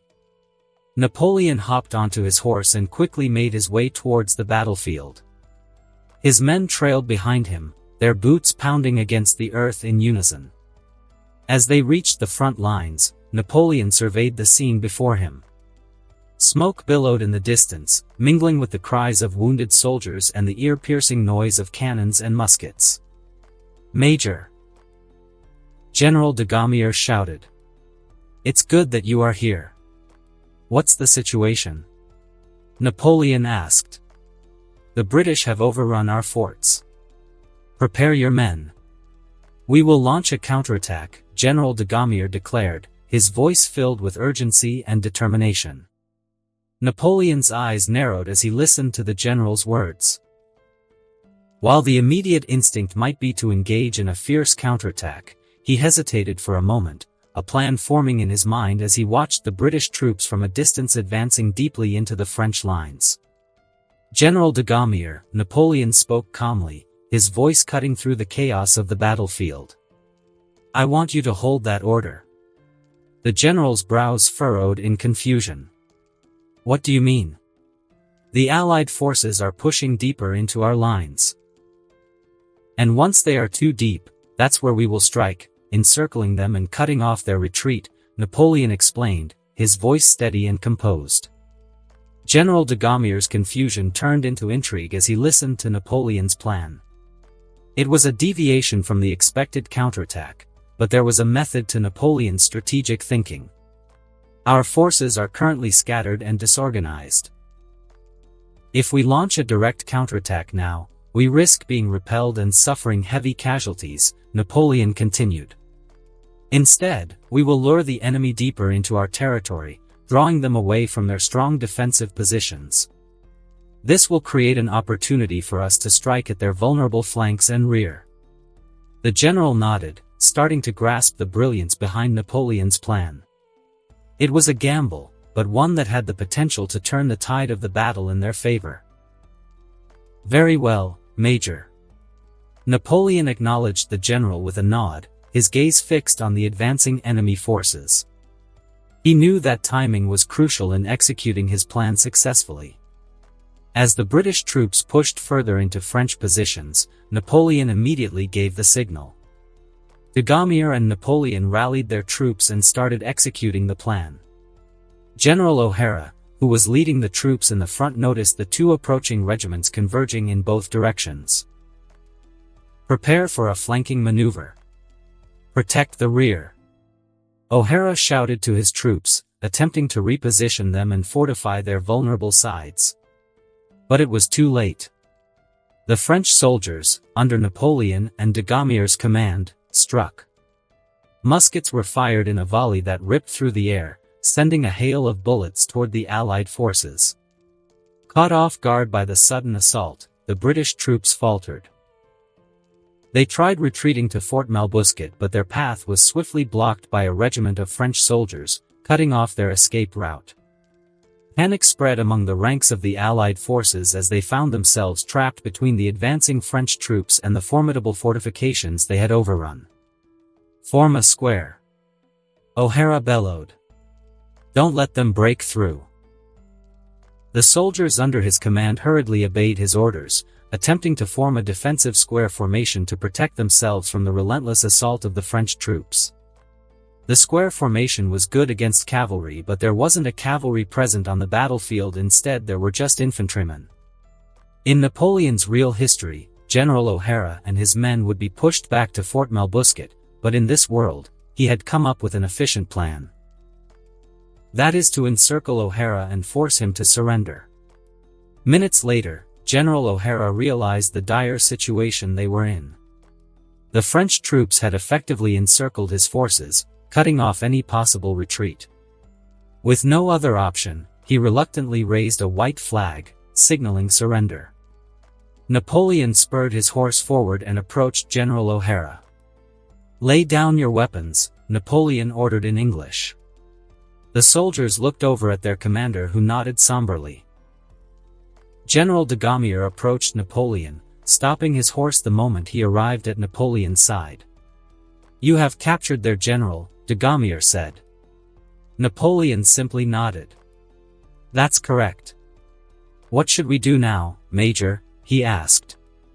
"Should we launch an assault on Malbusket?" Napoleon shook his head.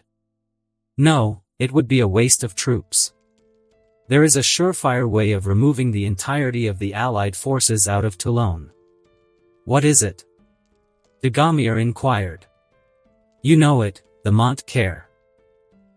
Napoleon, aware of the need to handle the captured soldiers appropriately, issued orders for the prisoners to be transported to a nearby camp established specifically for holding enemy combatants. This camp would be guarded by French troops to ensure the security of the prisoners and prevent any attempts at escape.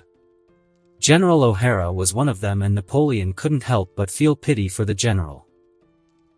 During the American Revolution, General O'Hara participated in the Battle of Yorktown, to which the British lost and surrendered, marking a significant turning point in the war. Now he was defeated again, by Napoleon. Even in this parallel world, he was destined to fail. Now that the general of the Allied land forces has been taken care of, the siege of Toulon is coming to a close. Napoleon set his eyes on Mont Care, where Fort Eleguillet and Balaguer are located. If they take those forts, it would be an end to the Allied occupation of Toulon. December 16, 1793. Napoleon sat inside his tent, engrossed in the letters sent from Paris. Among them was correspondence from Ciela, whose letters always contained updates about the happenings in the capital, reports on their business affairs, and persistent concern for Napoleon's well-being.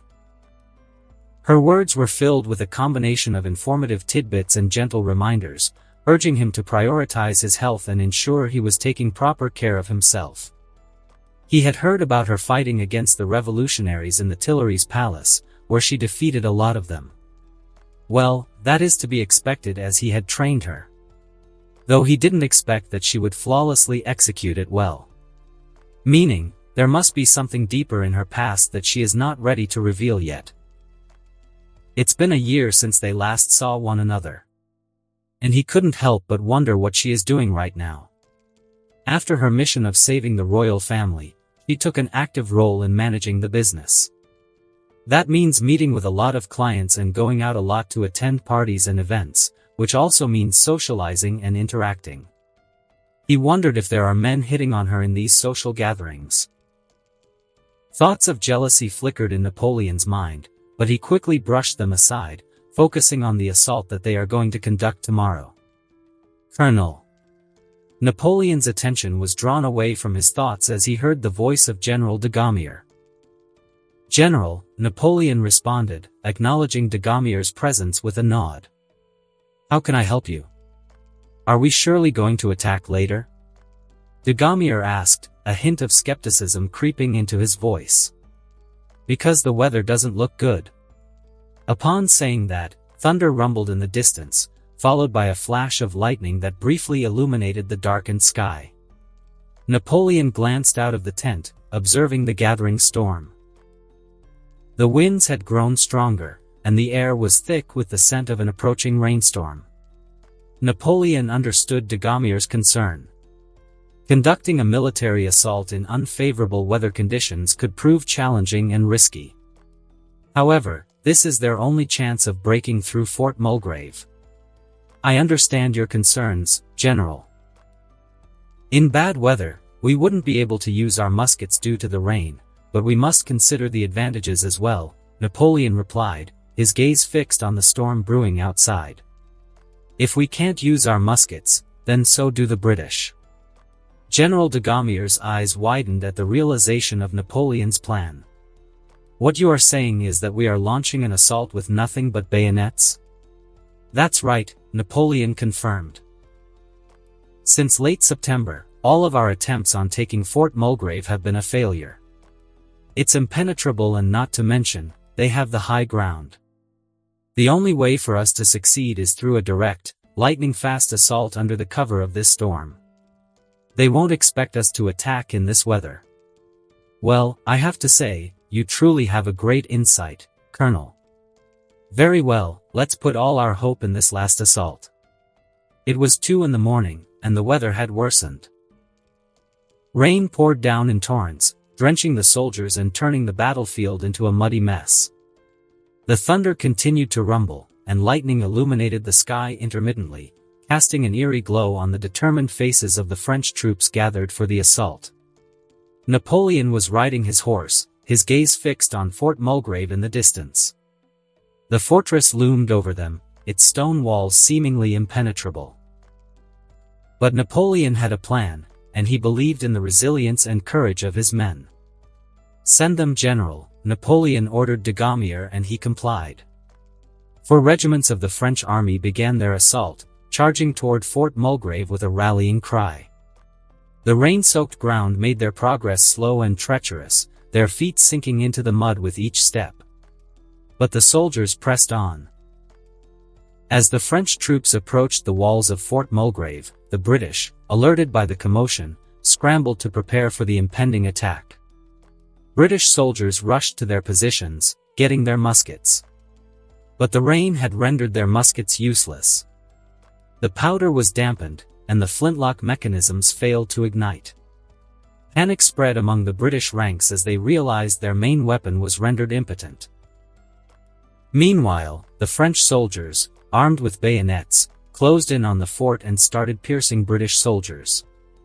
The British, now realizing that the only way to fight is to engage in hand-to-hand combat, fought back fiercely. The clash of steel rang out amidst the storm, as French and British soldiers grappled with each other, their uniforms and faces smeared with mud. Napoleon led the second wave, his horse galloping through the rain-soaked battlefield.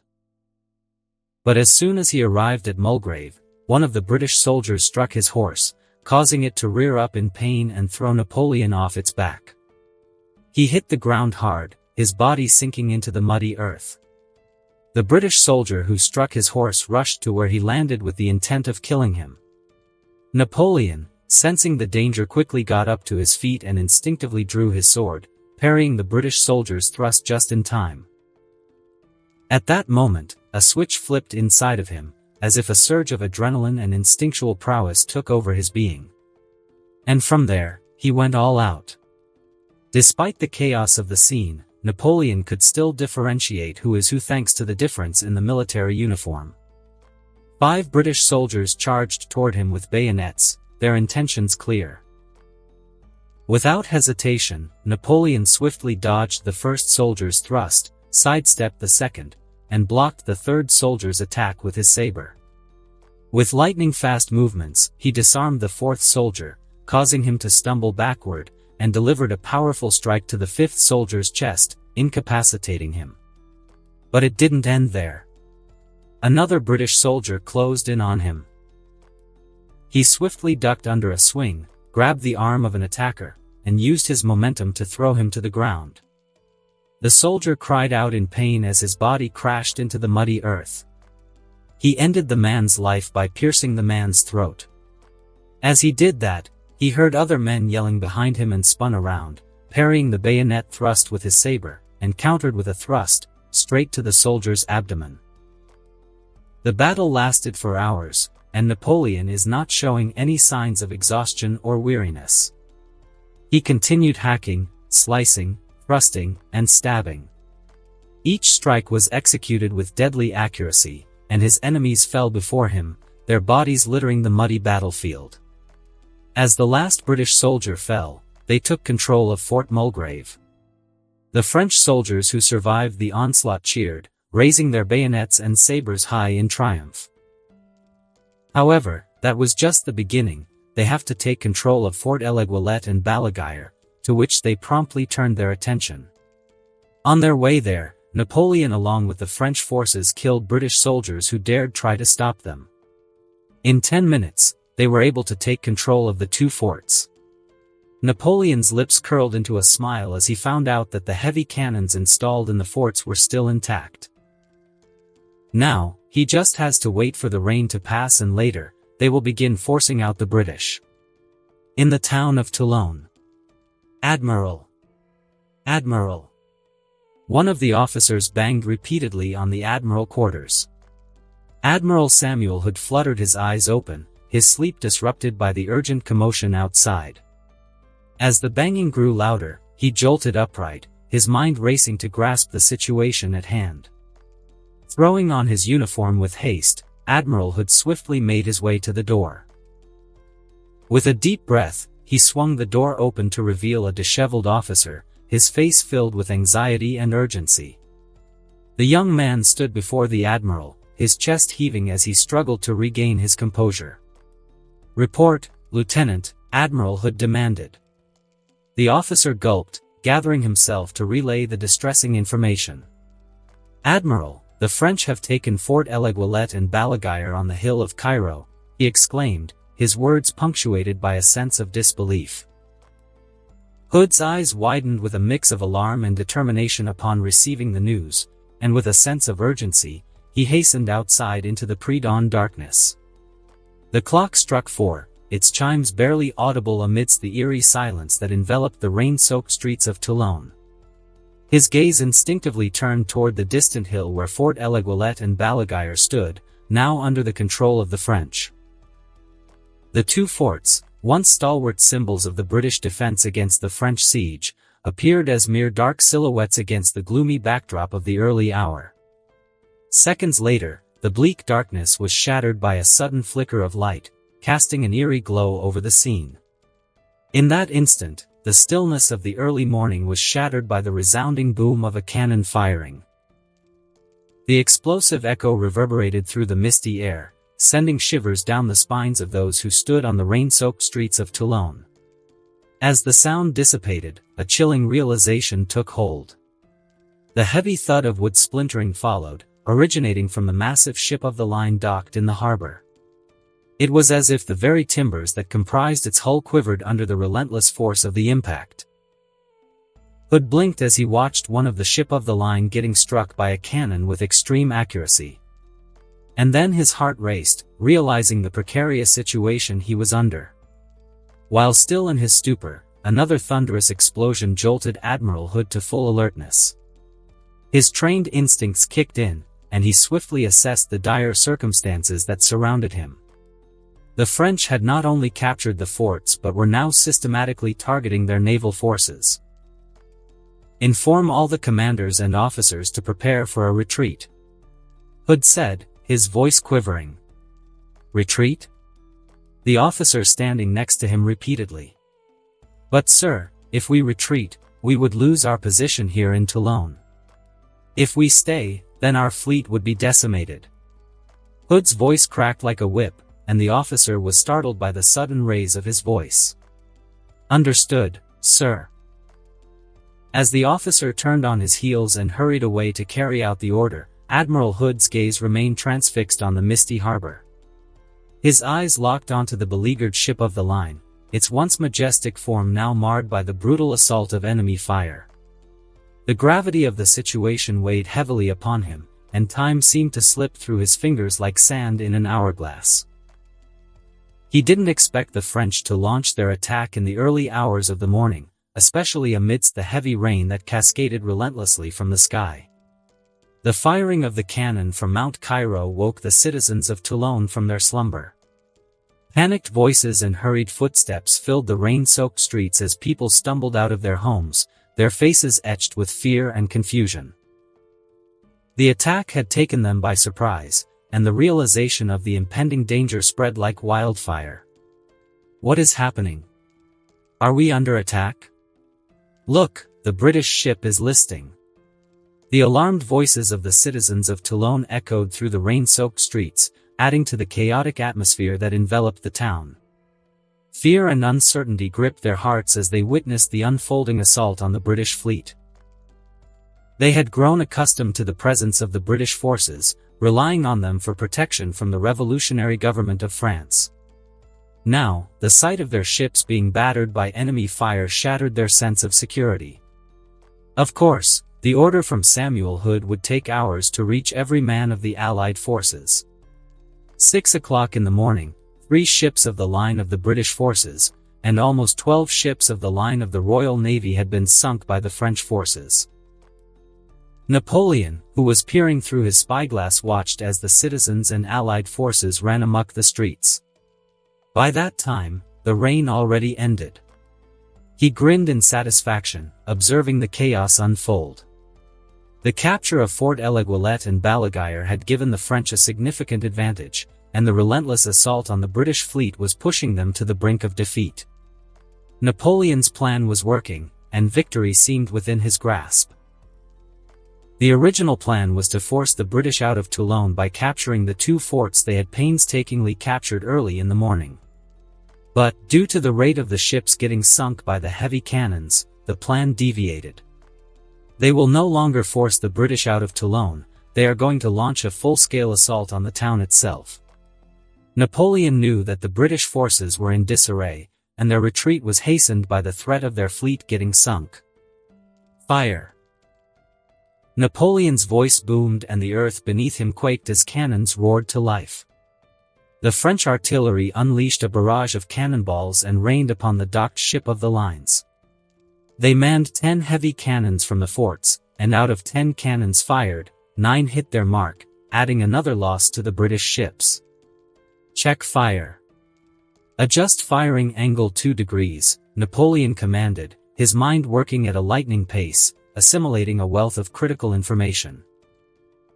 With unparalleled precision, he factored in the wind direction, the distance to the target, his current position in relation to the enemy, the intricate topography of the forts, and the velocity and weight of the cannonballs. Every detail mattered. Back in the original world, Adrian's best subject is math, particularly calculus. His education in the military school where he was taught about artillery, coupled with his modern knowledge and the unique insights bestowed upon him by the blessing of the goddess, granted him an unparalleled ability to perform mental calculations with remarkable precision. 1 minute later, the French heavy cannons are ready to unleash another devastating volley. "Sir, your orders?" one of the artillerymen asked Napoleon, who was peering through his spyglass. "Fire!" Napoleon's voice rang out with authority, and the French cannons boomed once again, launching a volley of cannonballs toward the British ships. General de Gaumier, who was watching from behind, was awed and impressed by Napoleon's artillery tactics. The precision and effectiveness of the French cannons were unlike anything he had witnessed before. He knew that Napoleon possessed a rare talent for warfare, a strategic mind that could turn the tides of battle in their favor. With each successful volley, the British and Spanish ship of the line suffered further damage, adding 4 more ships sunk. However, he couldn't help but notice something from his command. "Colonel," de Gaumier called as he spurred his horse forward and stopped at the moment it arrived next to Napoleon. "What is it, General?" Napoleon asked as he lowered his spyglass and looked at him. "Why are you only targeting the ships and not the town?" "That town is filled with traitors who sided with the enemy. They deserve to be punished for their betrayal," General de Gaumier suggested, his voice filled with conviction. Napoleon turned his gaze from the ongoing bombardment to the town of Toulon. He contemplated Dagomir's words for a moment, weighing the options before him. The citizens of Toulon had indeed provided aid and support to the coalition forces, enabling their stronghold in the region. Their actions endangered the French Republic and hindered the progress of the revolution. Well, it would be a waste to use the cannons to fire on the town when we can target their warships instead, Napoleon flippantly replied. But if you are not satisfied with it, you can order me. After all, you are my commanding officer. So what is it going to be, General? Are you going to order me to fire on our countrymen? They are no longer our countrymen. Dagomir paused, his gaze hardened. The citizens of Toulon, once their compatriots, had aligned themselves with the enemy, supporting the coalition forces against their own nation. Their betrayal was an affront to the ideals of the French Republic. Dagomir took a deep breath and gave his order. Unleash hell on them, Napoleon. That's an order. Understood, General, Napoleon said, turning his gaze back to the harbor where thick black smoke billowed from the burning British and Spanish ships. With a nod of affirmation, he relayed the order to his artillerymen. The French cannons pivoted, their aim redirected towards the town of Toulon. The citizens who had sought refuge within its walls now found themselves caught in the crosshairs of destruction. The chaotic streets became the target of a merciless bombardment as cannonballs rained down upon the town. The thunderous booms reverberated through the air, drowning out the panicked cries and plead for mercy. Buildings crumbled under the devastating impact, sending debris flying in all directions. Flames erupted, engulfing structures in an inferno of destruction. The once picturesque town of Toulon now resembled a war-torn wasteland. General, I suggest that you move your troops now. The British and the Allied forces appeared to have arrived in the port. Dagomir checked through his spyglass and there he saw the Allied forces making their way to their respective ships. Understood.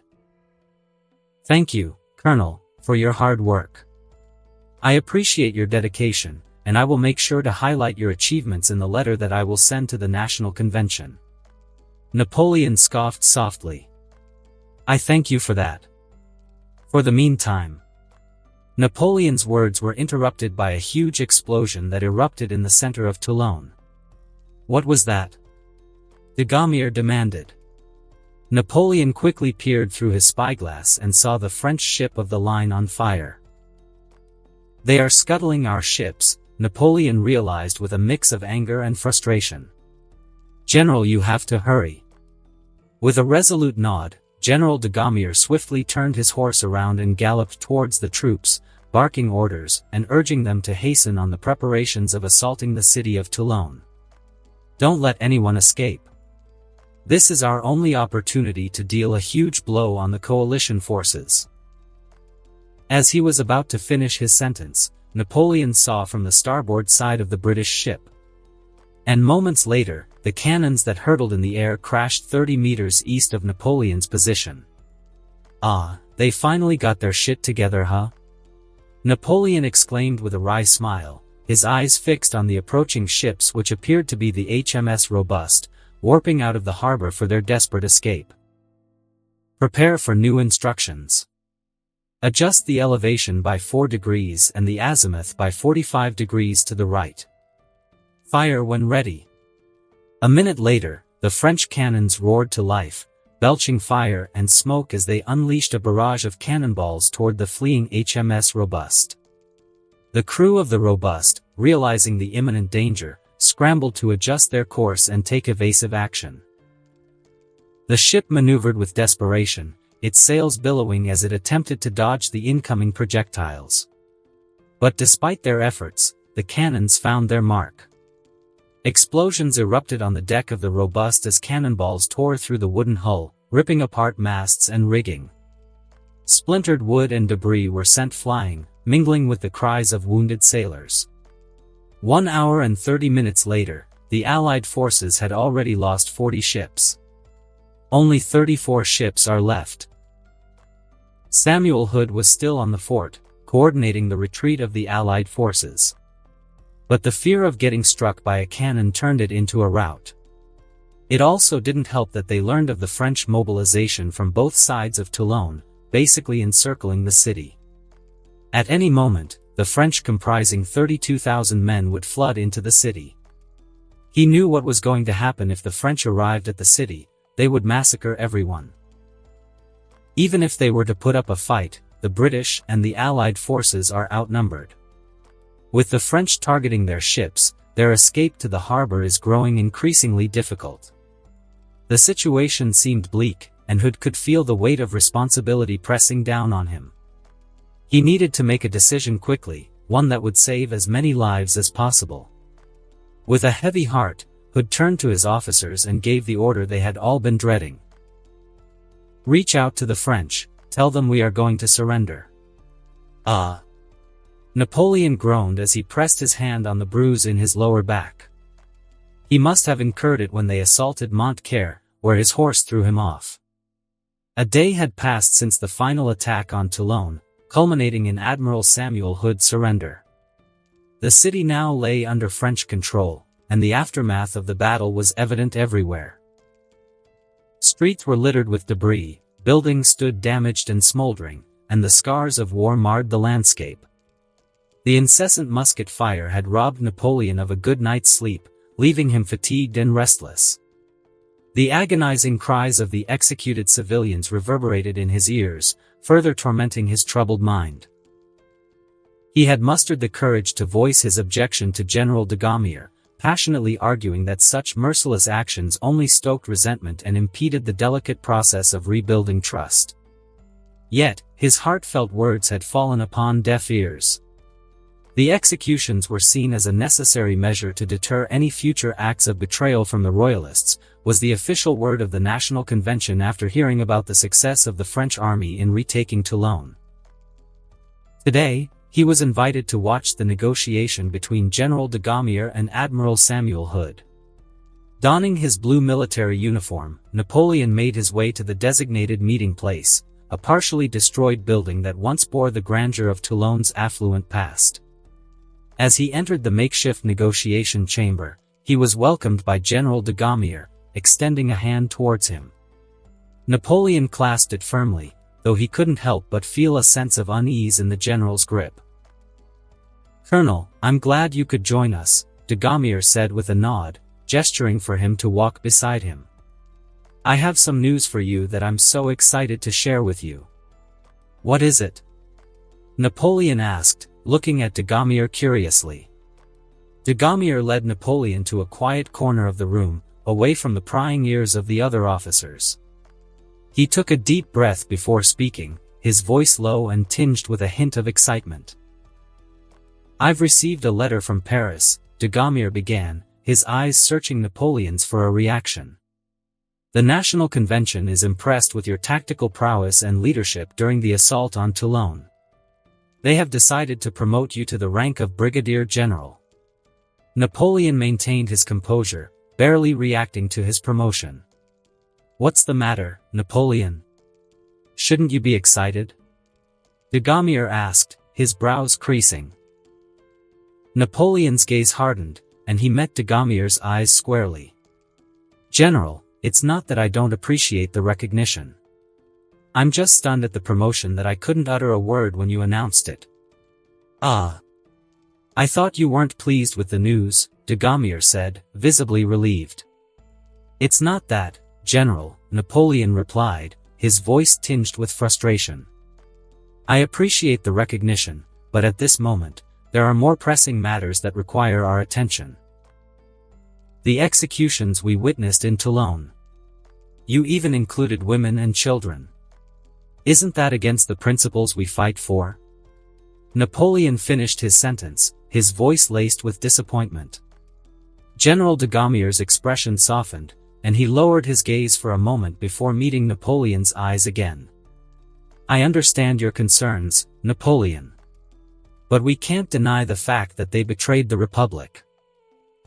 Why are you so opposed to the execution when you yourself have contributed to the city's destruction? It seems to me that you are afraid of something, Napoleon, like you are avoiding responsibilities." Now I realize why you weren't shooting at the town and asked me for an order, because you don't want to be held accountable." Napoleon's eyes widened at Dagomir's words. He was right, he doesn't want to be held accountable for the deaths of the Toulonnais. It would smear his reputation and tarnish the image he had been carefully crafting for himself. But there was more to it than just personal ambition. "No, General Dagomir, you misunderstand me," Napoleon responded firmly, his voice carrying a mix of determination and sincerity. "I am not afraid of taking responsibility for my actions. In fact, I fully understand the consequences of war and the sacrifices it demands. But the indiscriminate execution of innocent civilians, including women and children, goes against the very ideals we fight for." "You see, you are lying to yourself now, Napoleon," Dagomir interrupted, his voice tinged with disappointment. "You claim to understand the consequences of war, yet you shy away from the responsibility that comes with it. You were there on the battlefield, witnessing the destruction and chaos firsthand. You cannot absolve yourself of the collective actions we have taken. This is war, Napoleon.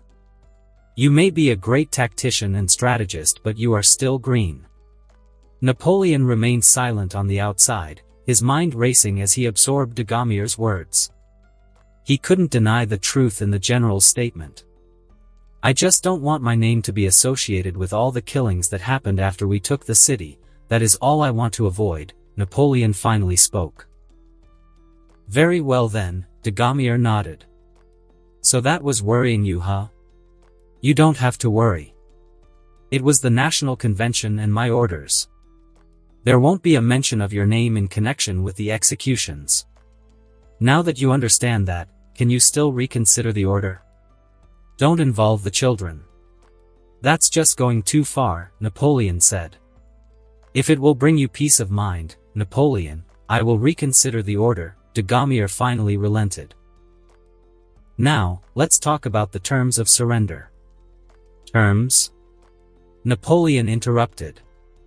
"There shouldn't be any terms, it must be unconditional surrender. We seize their ships, and they'll become prisoners of war. The Allied forces have no power to negotiate conditions. We have the upper hand, and we must make the most of it." Dagomir regarded Napoleon with a mix of surprise and admiration. He had not expected such assertiveness from the young brigadier general. However, he recognized the validity of Napoleon's argument. The British fleet in the Mediterranean Sea is a headache to France. By seizing the remaining ships of the British and Spanish fleet, they are effectively weakening the British hold on the Mediterranean and gaining a significant advantage in the region. "Do you have any more suggestions?" Dagomir asked, considering Napoleon's suggestion. Napoleon shook his head. "No, that's it." 2 hours later, the negotiation concluded with the agreement. The terms are: surrender of ships. The British and Allied forces shall surrender all remaining ships under their command to the French Republic.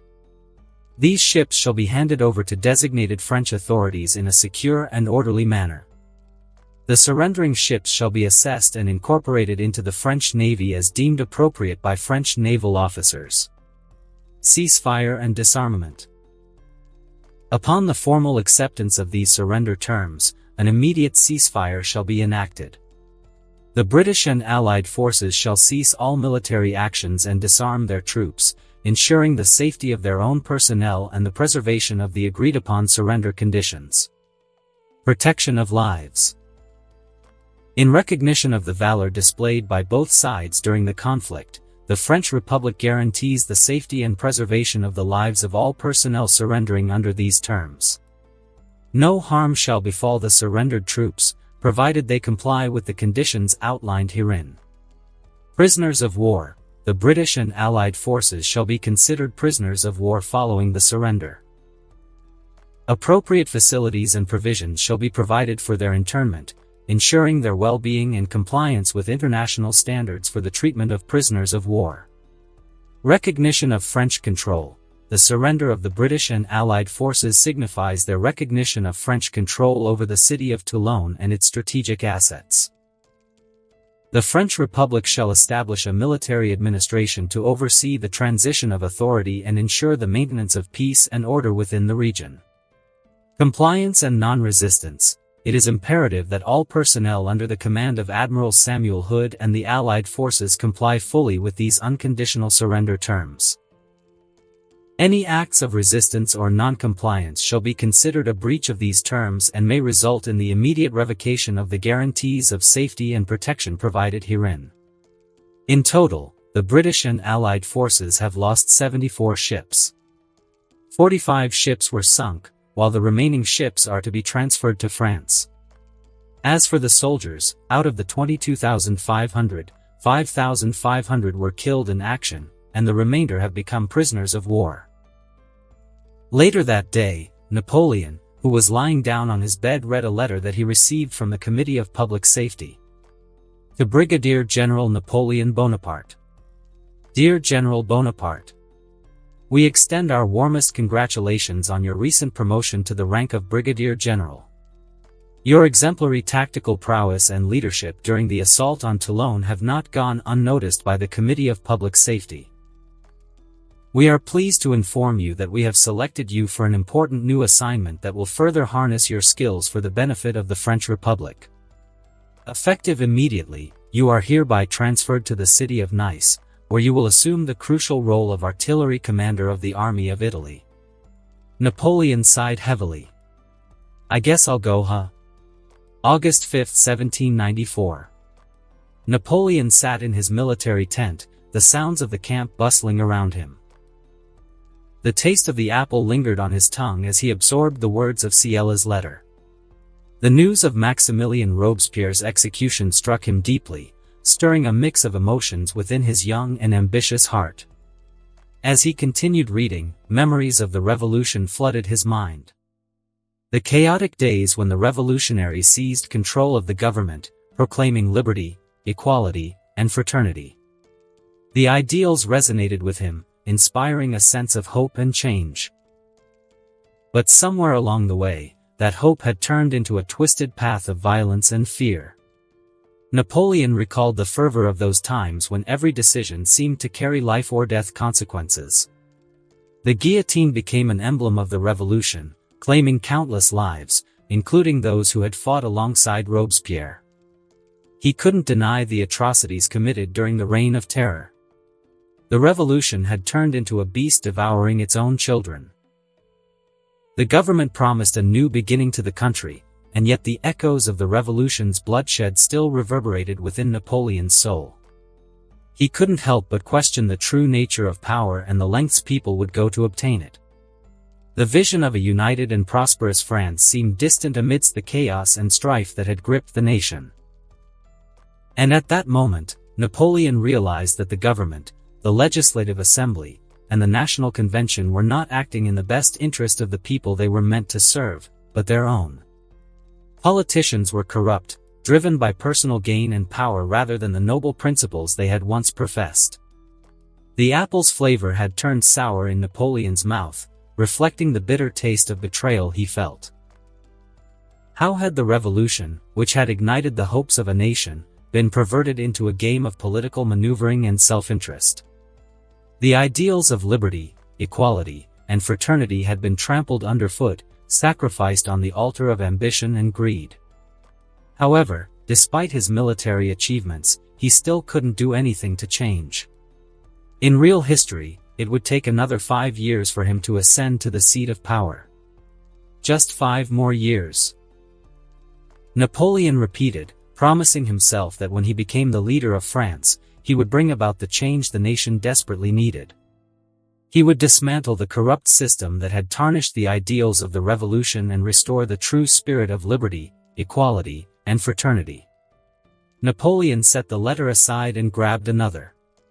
It was another letter from Ciella reporting that she had successfully rescued Antoine Lavoisier. A smile spread across his face, momentarily forgetting the tragedy of the revolution. He ordered Ciella to rescue Antoine from getting executed by the government because of his being a member of the Farmers General, the tax-collecting body that had earned the ire of the revolutionaries. With Antoine Lavoisier safe, Napoleon could use his knowledge and expertise in science that would help him introduce modern technology in the future. After reading it, Napoleon folded the letter and carefully tucked it into his breast pocket. Rising to his feet, he swiftly reached for his military jacket that lay on the nearby chair. Slipping it on with purpose, he then retrieved his iconic tricorn hat from the table, placing it upon his head. "Oh, Bonaparte, you are leaving already?" The commander of the army of Italy, General Pierre Jardat de Murbian, asked, his voice filled with a mix of surprise and curiosity. Napoleon nodded, his gaze steady and determined. "Yes, General. I have urgent matters to attend to in Paris. I'll take the first train to Paris in Toulon. Thank you for accepting my leave." De Murbian waved his hand dismissively. "You deserve the rest, Napoleon.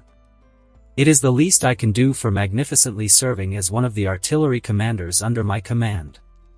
Your tactics back then in Sorjo were impressive. I am simply doing my job, General." "Oh, don't humble yourself now, Bonaparte," de Murbian interjected with a warm chuckle. "And oh, is there already a railway connecting Paris to Toulon? Surely your railway company builds so fast, huh?" Napoleon couldn't help but smile at de Murbian's jest. "Not quite yet, General," he replied, his tone light-hearted. "But mark my words, one day France will have a railway network that connects every corner of the nation." With a final nod of gratitude, Napoleon left the military tent and made his way toward Toulon. Arriving in Toulon, Napoleon boarded the train that would take him to the heart of Paris. As he settled in his seat, he noticed the gazes of the other passengers.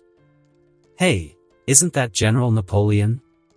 Yeah, I believe he was the one who masterminded the defeat of the British and the Allied forces. It was impressive, but I couldn't cheer for him after what he had done to the Toulonnais.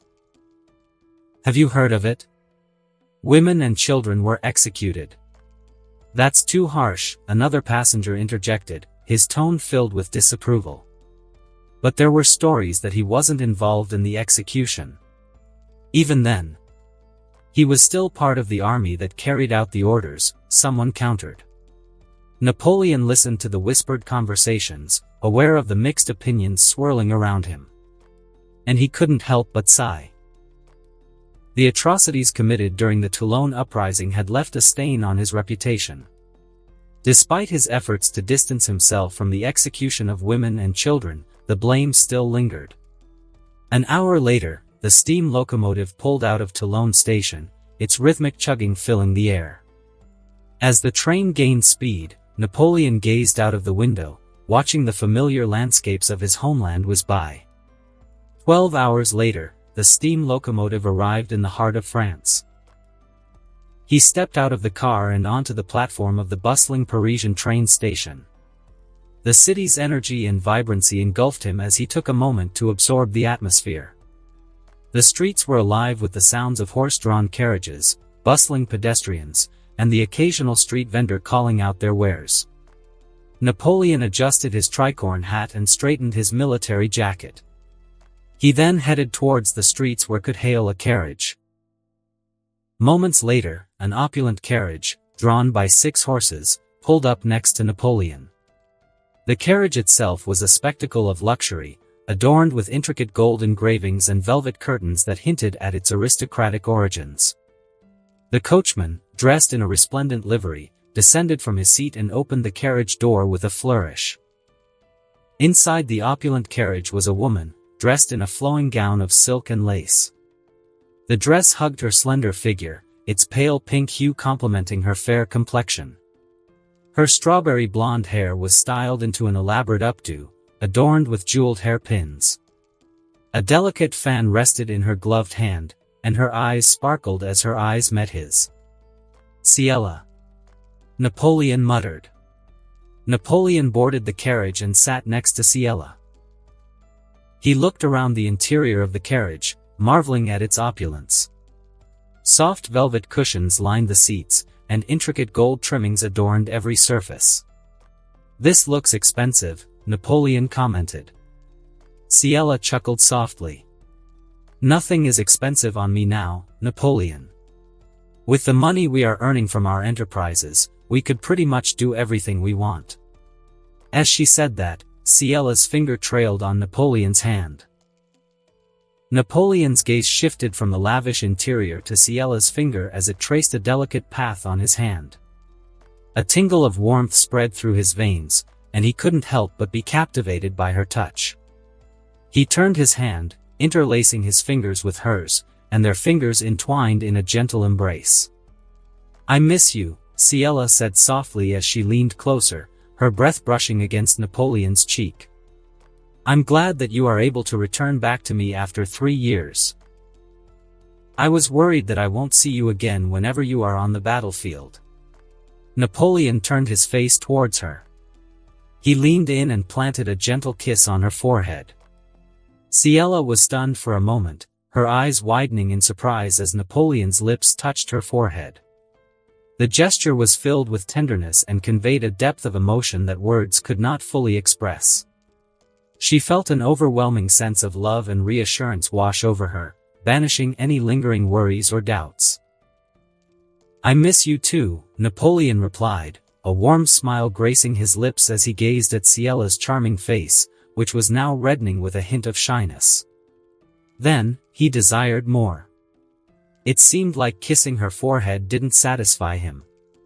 He turned his eyes to her lips, that rosy hue inviting and irresistible. His heart quickened, and a surge of longing coursed through his veins. Napoleon leaned in, closing the distance between them, his lips tenderly meeting Ciella's in a passionate kiss. While their lips were locked in a passionate embrace, Napoleon's hand trailed along the contours of Ciella's midriff. The softness of her body beneath his touch was alluring. He had missed this feeling, and the fact that he was experiencing it again made him acutely aware of how much he had yearned for her. And then, in a bold move, Napoleon's hand landed on her bosom, squeezing it gently. Ciella moaned softly, her lips parting for his tongue to explore her mouth. She felt a rush of heat and desire course through her body as Napoleon continued to knead her breast, his thumb expertly teasing her nipple to hardness. Napoleon broke the kiss, his lips trailing down to her neck, where he planted soft kisses and nips that made Ciella shiver with pleasure.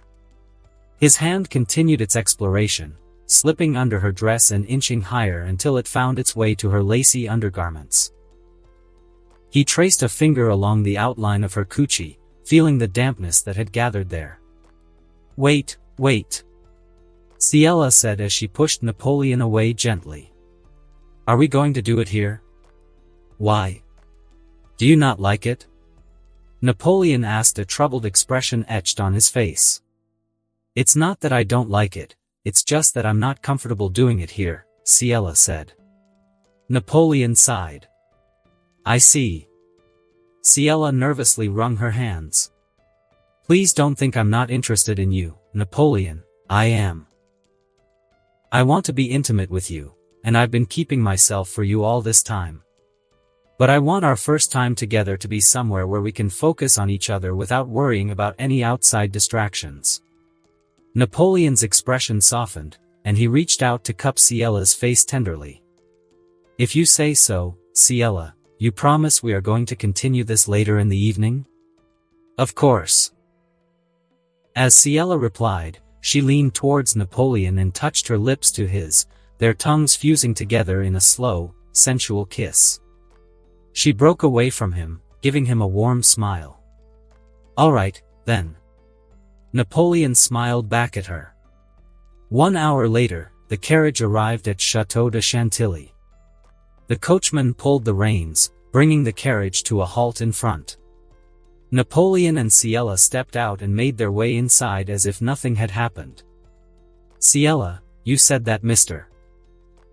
Lavoisier is inside of this chateau, right?" Napoleon asked, glancing over his shoulder. "That's right, Napoleon. You said in your letter that you wanted to speak to him personally, right? I have arranged it. You don't have to worry about the government finding out about him." "Okay, and where is he now?" "Mr. Beaumont?"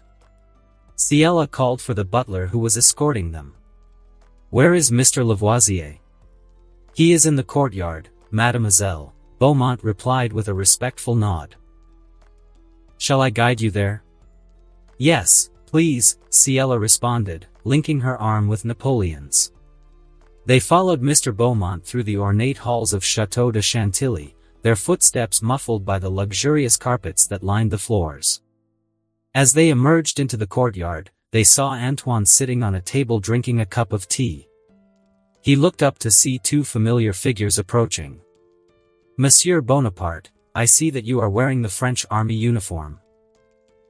You are a committed Republican now, huh? Lavoisier said, a hint of disappointment lacing his words.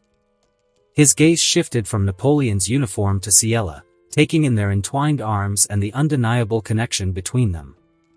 Napoleon's expression turned serious as he approached Antoine. Monsieur Lavoisier. I wear this uniform not out of blind allegiance to the Republic, but out of necessity. I still believe in the ideals of liberty, equality, and fraternity, but I've come to realize that the current state of affairs is far from what our revolution intended. Basically, I hated them as much as you do. Why did you save me? Lavoisier asked, finally gazing at him. You are an invaluable asset to France, Monsieur Lavoisier. It would be a waste if I were to let you get killed by the revolutionary government, Napoleon replied with conviction. He paused for a moment, collecting his thoughts before continuing. If they find out that you saved me, they will come after you, Lavoisier said, warning him. Napoleon nodded solemnly, fully aware of the potential consequences. Don't worry about it, as they won't be able to find out about it, right, Ciela? That's correct, Napoleon, Ciela confirmed. I have taken every step to ensure that. Our involvement remains hidden. So? What do you want from me now? Lavoisier asked. It's simple. From now on you will be working for me, helping me behind the scenes. I have come up with another set of inventions that will surely ignite your passion even deeper for science, Napoleon said, his voice filled with determination. Lavoisier's eyes widened in surprise and curiosity. Despite his initial disappointment, the mention of new inventions and the opportunity to delve further into scientific endeavors reignited his enthusiasm. He had always been driven by a thirst for knowledge and innovation. Napoleon's invention of steam engines, steam locomotives, and telegraphs are a testament to his ingenuity, and Lavoisier couldn't help but wonder what new marvels Napoleon had conceived. Fine, I accept your offer, Lavoisier said. I will assist you in any way I can, Napoleon. Napoleon smiled, pleased with Lavoisier's response. So, what kind of invention have you come up with? Antoine asked, his eyes gleaming with anticipation, as Napoleon and Ciela settled into their seats around the sun-drenched courtyard table. There's actually quite a lot, Monsieur Lavoisier, but let's begin with a development on the military front, Napoleon responded, crossing his legs and leaning forward, his voice filled with excitement. During my campaign in Toulon, there was a pivotal event where we had to engage the British in hand-to-hand combat. The inclement weather rendered our muskets useless, forcing our soldiers to fix bayonets and charge the enemy. Antoine nodded in understanding. Ah, I see. I believe it was when you assaulted Montcaire and took the two forts vital for your victory. What do you have in mind? Napoleon's gaze sharpened with determination. I've been contemplating a new firing mechanism, one that can withstand adverse weather conditions and ensure our soldiers maintain a deadly advantage even when muskets fail us. Imagine a mechanism that employs a self-contained ignition system, independent of external conditions. This would allow our soldiers to reliably fire their rifles, regardless of rain, humidity, or other factors that currently hinder their performance. Napoleon pulled out his notebook from his leather briefcase and opened it. He flipped through the pages until he got to the part of a technical drawing. Take a look, Napoleon handed the book to Antoine, to which the latter perused the page. What am I looking at here? Antoine asked. My partner here, Ciela called it a cartridge, Napoleon explained, a touch of pride in his voice. It contains both the projectile and the necessary propellant, all in a single, compact unit. By incorporating the ignition system directly into the cartridge, we eliminate the need for external ignition sources, such as flintlocks or matchlocks. Antoine's eyes widened as he grasped the significance of Napoleon's invention. So, with this cartridge, the soldier no longer needs to manually measure and load gunpowder, or place a separate projectile and priming powder into the musket's barrel? Napoleon nodded, a smile spreading across his face. Exactly, Monsieur Lavoisier. The cartridge simplifies the loading process, making it quicker and more efficient. The soldier can simply insert the cartridge into the musket's chamber, and when the trigger is pulled, the internal ignition system within the cartridge will ignite the propellant, propelling the projectile out of the barrel with great force. After explaining its principle to Antoine, Napoleon's gaze shifted to Ciela, who smiled proudly. During his campaign, Napoleon would write letters to Ciela, asking her to come up with a list of technologies that she thinks will revolutionize the world. She gave him the list, with actual drawings of how it looked, but due to her ineptitude in engineering and science, it wasn't technical. However, for Napoleon, he was able to decipher it thanks to his blessings. By allowing Ciela to suggest modern technology, he is eliminating the possibility of Ciela getting suspicious of how he is coming up with a technology way beyond this era. Though one might question why we skipped the percussion cap and headed straight to cartridge-based loading mechanisms, the reason is quite simple. Both the flintlock and percussion cap ignition systems operate on the same principle of loading gunpowder and a projectile into the musket's barrel. The main difference lies in the method of ignition. Napoleon wanted to remove that hassle. And besides, he is going in that direction anyways, so why settle for less? In addition to that, it can be built in this era. They have the necessary tools and equipment, thanks to his invention of steam engines which revolutionize machining techniques. However, but what about the propellant? Is it going to be gunpowder? Napoleon shook his head. No, it would be a different type of propellant. This is where it's going to be problematic. Napoleon is planning on introducing the smokeless powder, the successor of the black powder. Ciela mentioned in her letter about the smokeless powder as a propellant but didn't know what it contains and how to synthesize it. Basically, she gave him a general idea. Explaining it to Antoine with her present would prove to be risky if he wants to conceal his true identity. Ciela, while we're on our way back here, you said that you baked a strawberry cake, is that correct? Ciela nodded. Yes, why? Can you serve us a plate? I'll have Beaumont prepare a slice for both of you, Ciela said, and as she was about to give Beaumont an order, Napoleon interrupted. No, it should be you, Napoleon interjected, his voice firm but gentle. Well, if you'll excuse me, gentlemen. Ciela rose from her seat, a curious expression on her face. She was unsure of Napoleon's intentions, but she trusted him implicitly. With a nod, she left the courtyard and made her way to the kitchen. Napoleon turned his attention back to Antoine and ripped a page off his book. Monsieur Lavoisier, your expertise in chemistry is renowned. I believe you may hold the key to a crucial component of this invention, Napoleon said, handing the torn page to Antoine. Antoine took the page, examining it with curiosity. It was a chemical formula, meticulously written in Napoleon's handwriting. It's nitrocellulose, derived from a combination of cellulose and nitric acid, Napoleon explained and continued. This substance possesses unique properties that make it ideal as a propellant. It burns rapidly and evenly, generating a high amount of energy without leaving behind excessive residue or smoke, theoretically of course. There in that paper is an instruction on how to synthesize nitrocellulose. How are you knowing this? Antoine asked. Napoleon smiled mysteriously. I'm a man of science, Monsieur Lavoisier. I have devoted considerable time and effort to studying various fields, including chemistry. Can you do it? Well, your instructions are detailed, Antoine replied, studying the formula intently. I can do it. Great. Napoleon smiled. Now I want you to hide it before Ciela returns. I don't want her to find that out. And once you synthesize one, I want you to claim the credit for making it. Why? Because it's a secret that even Ciela doesn't even know about. Can I trust you? Antoine's eyebrows furrowed as he pondered Napoleon's request. While it went against his principles to claim credit for someone else's work, he recognized that this was not an ordinary circumstance.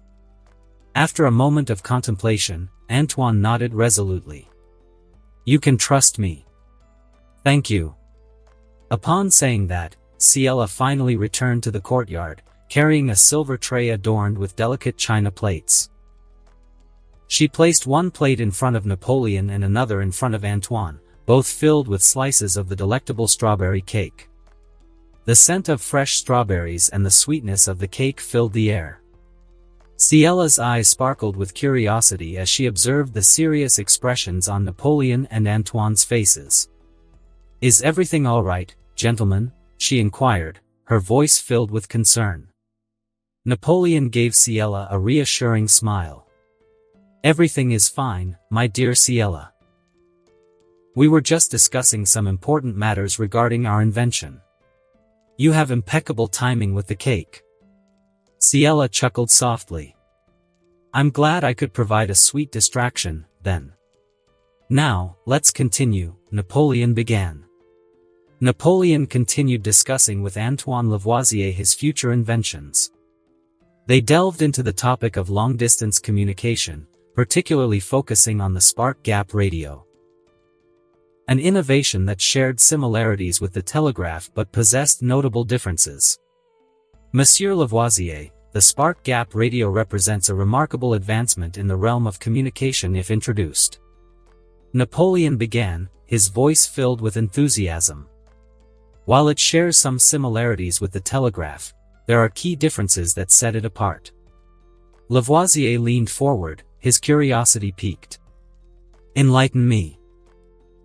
Napoleon nodded and continued, you see, the telegraph relies on a system of coded sparks transmitted through wires. It requires physical connections between stations to convey messages. On the other hand, the spark gap radio operates without the need for wires or physical connections. It achieves long-distance communication by utilizing electromagnetic waves. Electromagnetic waves?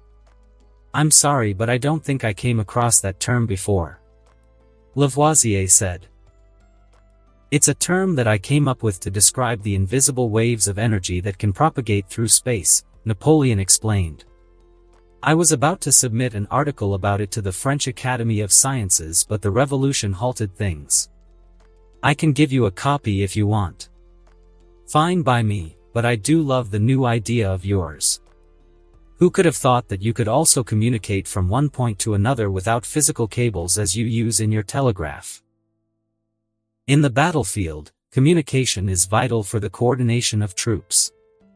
I envision myself commanding an army where I only stay in a military tent surrounded by spark gaps and telegraph operators who continuously relay information about the movement of the enemy, giving me a real-time view of the battlefield. And I assume you do have an idea on how to make the prototype? Antoine asked.